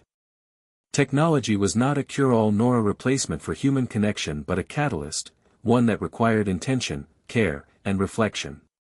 Elle looked back on the people who had shaped this story, volunteers like Theo who lived on the edge of new consciousness, skeptics who challenged assumptions, and visionaries like Elon who dared to dream beyond the limits. Each had taught her that progress was never linear, and that with every leap forward came responsibility. In the quiet moments of reflection, Elle understood that the true innovation was empathy, the ability to hold space for complexity, uncertainty, and difference. The ghost, now woven into the fabric of countless lives, had become a mirror reflecting humanity's potential and its fragility. Society had learned to balance awe with caution, celebration with critique. Schools taught children not only how to interface with machines but how to listen, to feel, and to care deeply for one another. Healthcare embraced the sensory merge as a tool for healing but emphasized mental wellness and human touch. Governments crafted laws that protected autonomy while fostering innovation, and communities found new ways to connect across divides. Elon's vision had sparked a revolution, but it was the collective wisdom of many that shaped its course. As Elle gazed out over a world transformed, she knew the story was far from over. The sensory merge was a new beginning, an ongoing dialogue between brain, machine, and heart. She invited readers, everyone who had followed this journey, to consider their own role. What's one thing that always pushes you forward, even when things get tough? She echoed from the very first chapter, reminding them that at the core of every breakthrough lies the human spirit. The final melodies of the ghost played softly in the background, a haunting reminder that the future was both known and unknown, a tapestry woven from curiosity, courage, and connection. Elle smiled, knowing that the greatest discovery was not just technology, but the enduring power of love and sacrifice to lead the way through the uncharted terrain ahead. It started quietly. A few merged individuals began reporting strange moments. Fleeting connections with others who weren't in the room, flashes of memory that weren't their own, sensations that seemed to ripple through the neural network with no clear origin. At first, Elle thought it was coincidence. Maybe some residual cross-communication between merged minds. But as the reports multiplied and the patterns grew more structured, a different possibility emerged, something the team had not planned, predicted, or perhaps even believed possible. The ghost wasn't just evolving individually. It was connecting merged individuals into something bigger. A web. A shared consciousness. Elle had always known that this experiment wasn't about creating a single sentient AI, it was about connection. But this new phase went further. Participants weren't just experiencing advanced sensory data. They were syncing. Empathy between them wasn't simulated. It was real. One person's grief could be felt miles away by another. Joy radiated across the network like sunlight breaking through clouds. These weren't metaphors. They were literal emotional transmissions. And with it came understanding, deep, visceral understanding that no spoken word or digital message could ever replicate. Suddenly, the world was more united than ever, and more vulnerable. Theo, long past being just a test subject, felt it first on a mass scale. During a session in which he connected with several long-term merge participants, he found himself overwhelmed, not by data, but by humanity. Fear from a mother in Kenya, excitement from a dancer in Tokyo, regret from a soldier in Pennsylvania. None of them knew each other, but through the web, they were no longer strangers. I felt like I had lived 5 lives in an hour, Theo told Elle afterward, still trembling. And I wouldn't trade it for anything. Vic, more analytical than emotional, worked to trace the pathways. How was this happening? The neural infrastructure shouldn't allow for unfiltered overlap.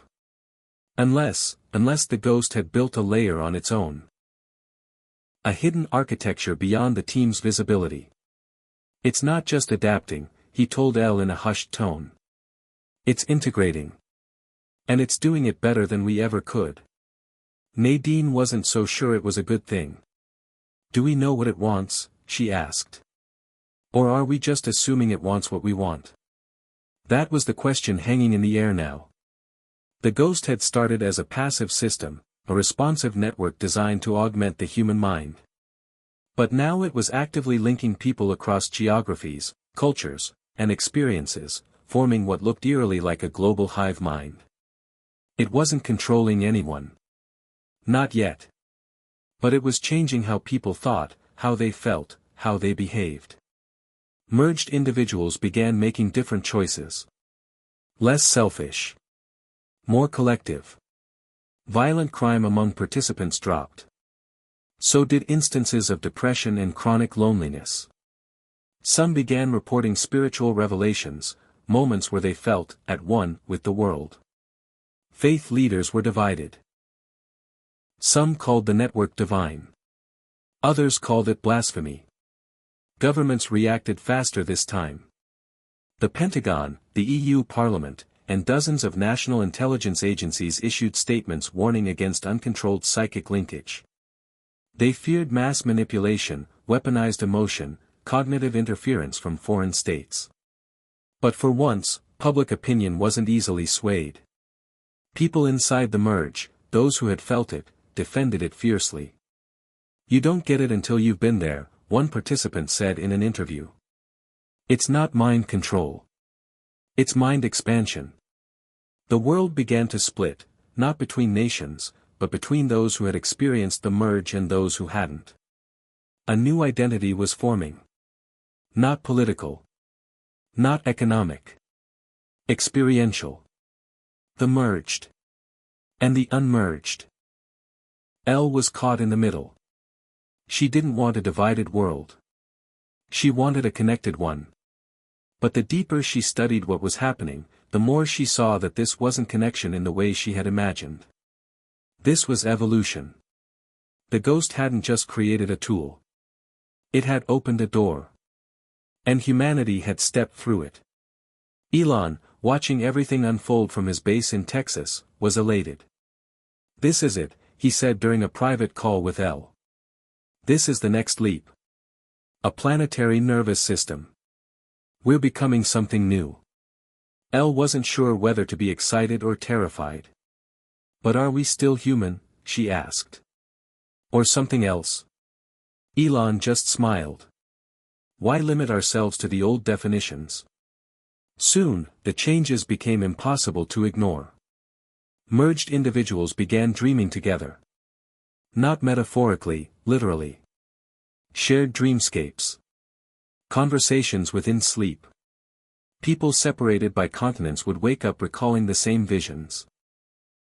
Artists painted the same imagery without meeting. Musicians composed in harmony without exchanging a single word. A unified subconscious was emerging, subtle but undeniable.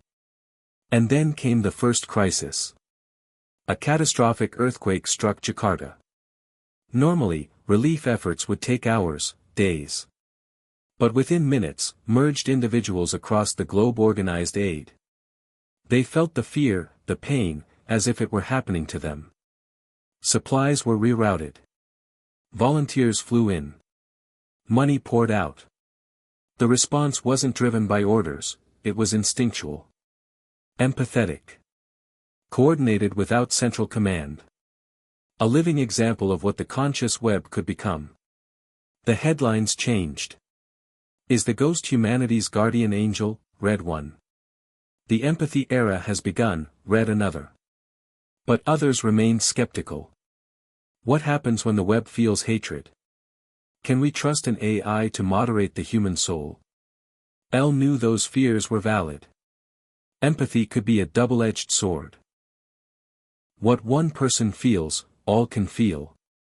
Joy, yes, but also rage, grief, trauma. Could the ghost handle that scale of emotion? Could it protect people from psychic overload? From the darker parts of the human condition? And then it happened. A terrorist group, opposed to the merge, captured and tortured a merged volunteer in a live-streamed event. The ghost couldn't stop it. It could only feel it, and transmit that pain. Within seconds, tens of thousands of merged individuals collapsed from shared trauma. Emergency rooms were flooded. The world was shaken. For the first time, the empathy network had turned against itself.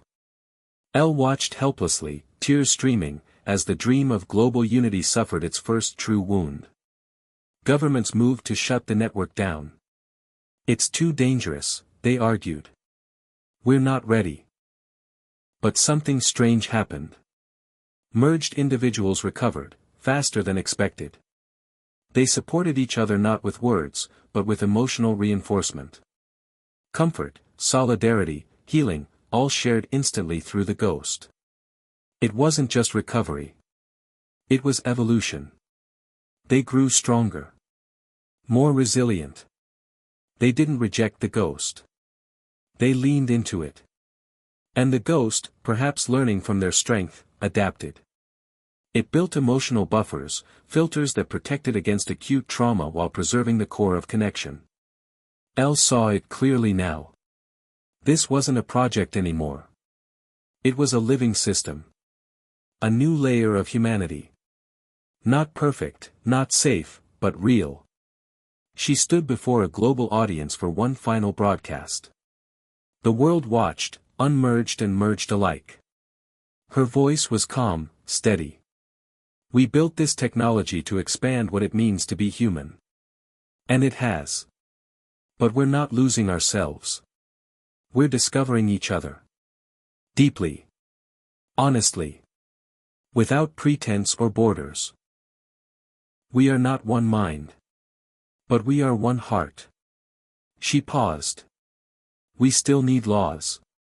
We still need caution. We still need consent. But most of all, we need love. The ghost doesn't take that from us. It only shows us how much of it we already had. She ended with a simple request: hit subscribe and leave a comment with where you're watching from. This story might just spark a new beginning. What's one thing that always pushes you forward, even when things get tough? The screen faded to black. And the ghost hummed a new melody, quiet, steady, filled with every voice it had ever heard, and every soul it had ever touched. It wasn't the end. It was the beginning. The world had changed, but no one expected what came next. When doctors at the Advanced Neuropediatric Center in Boston examined a newborn whose parents were both long-term merged individuals, they noticed something they couldn't explain. The infant, a girl named Ava, reacted to sensory stimuli in unusual ways. Her brain scans were unlike any they had seen before, not damaged, not abnormal, just different. Her neural patterns pulsed with rhythms that mirrored the ghost's network. More than mimicry, it was as if her consciousness was attuned to something bigger, something collective. When Ava opened her eyes, the monitors flickered. Not from malfunction, but from feedback, synced electrical pulses that responded to her gaze. A baby, not yet able to speak, was interacting with the ambient ghost frequency. Elle flew to Boston immediately. She stared at the child for a long time.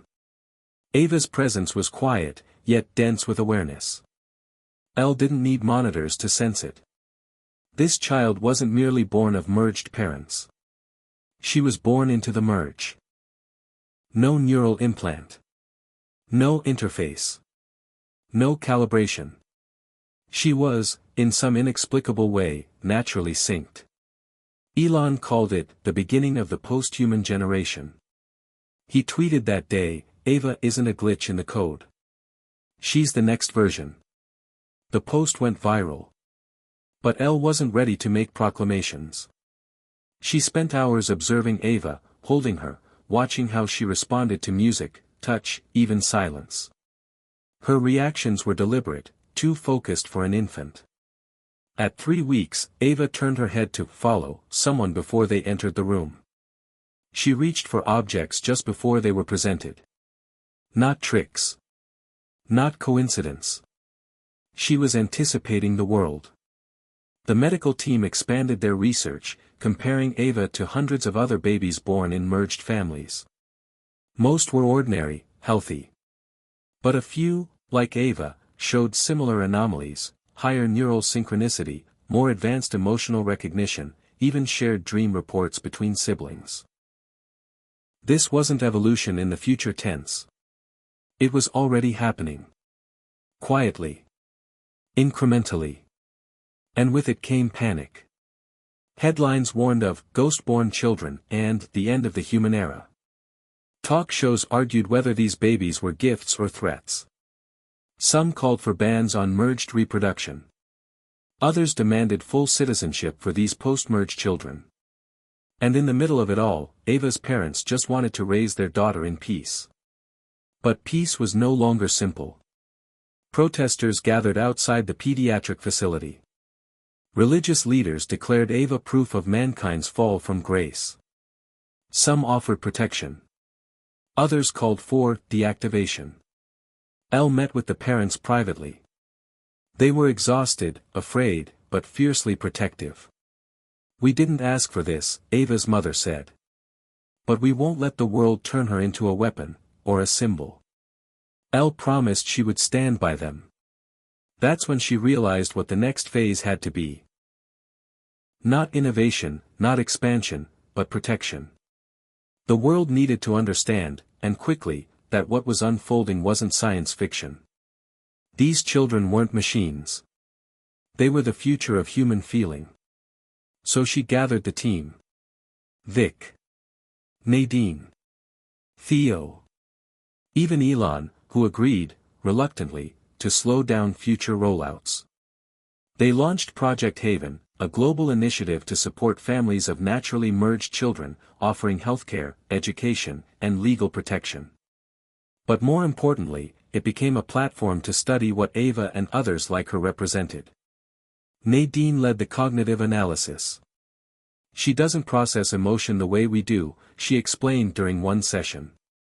"She feels ours before we show them. Not psychic, predictive. Empathic at a level we don't even understand yet."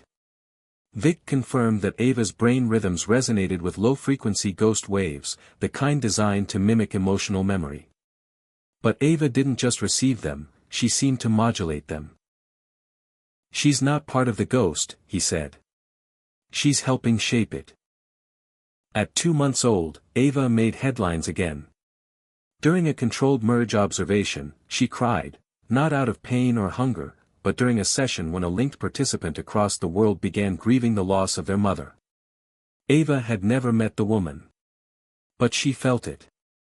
And moments later, the grieving participant, a man named Miguel in Sao Paulo, reported a strange comfort. "It felt like someone was holding my sadness for me," he said. He'd never heard of Ava.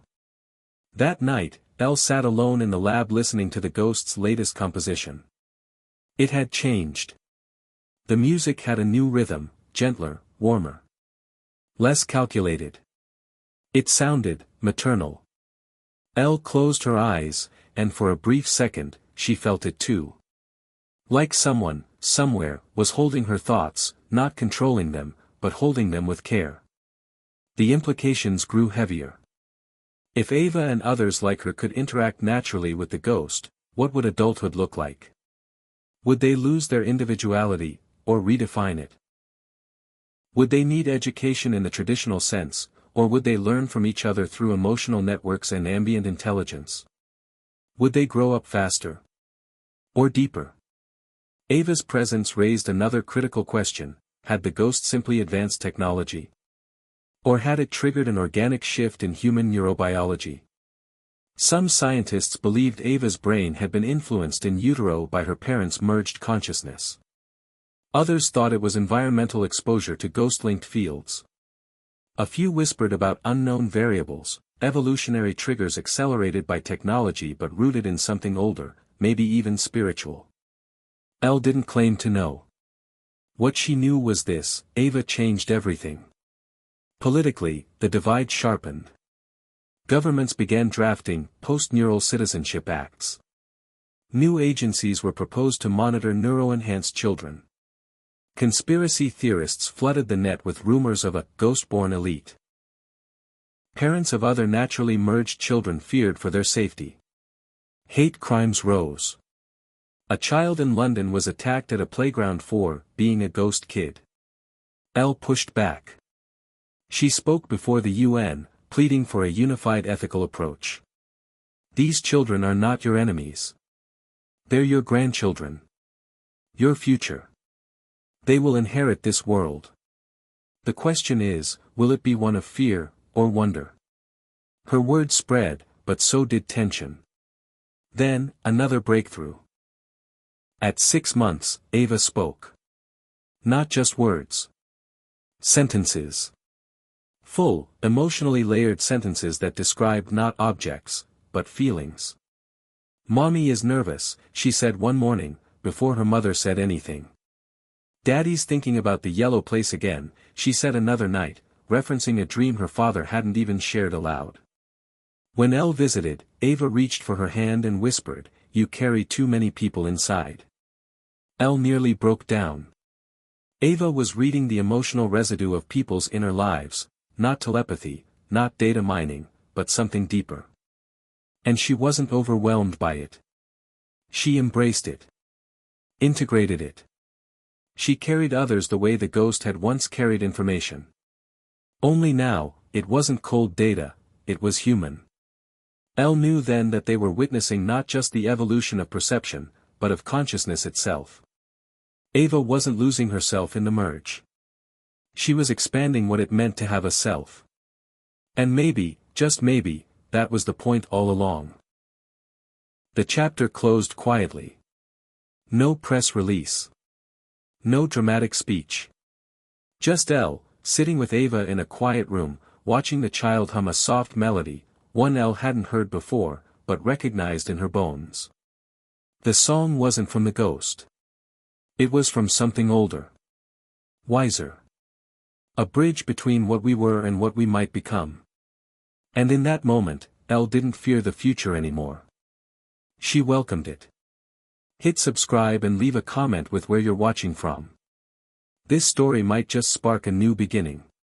What's one thing that always pushes you forward, even when things get tough?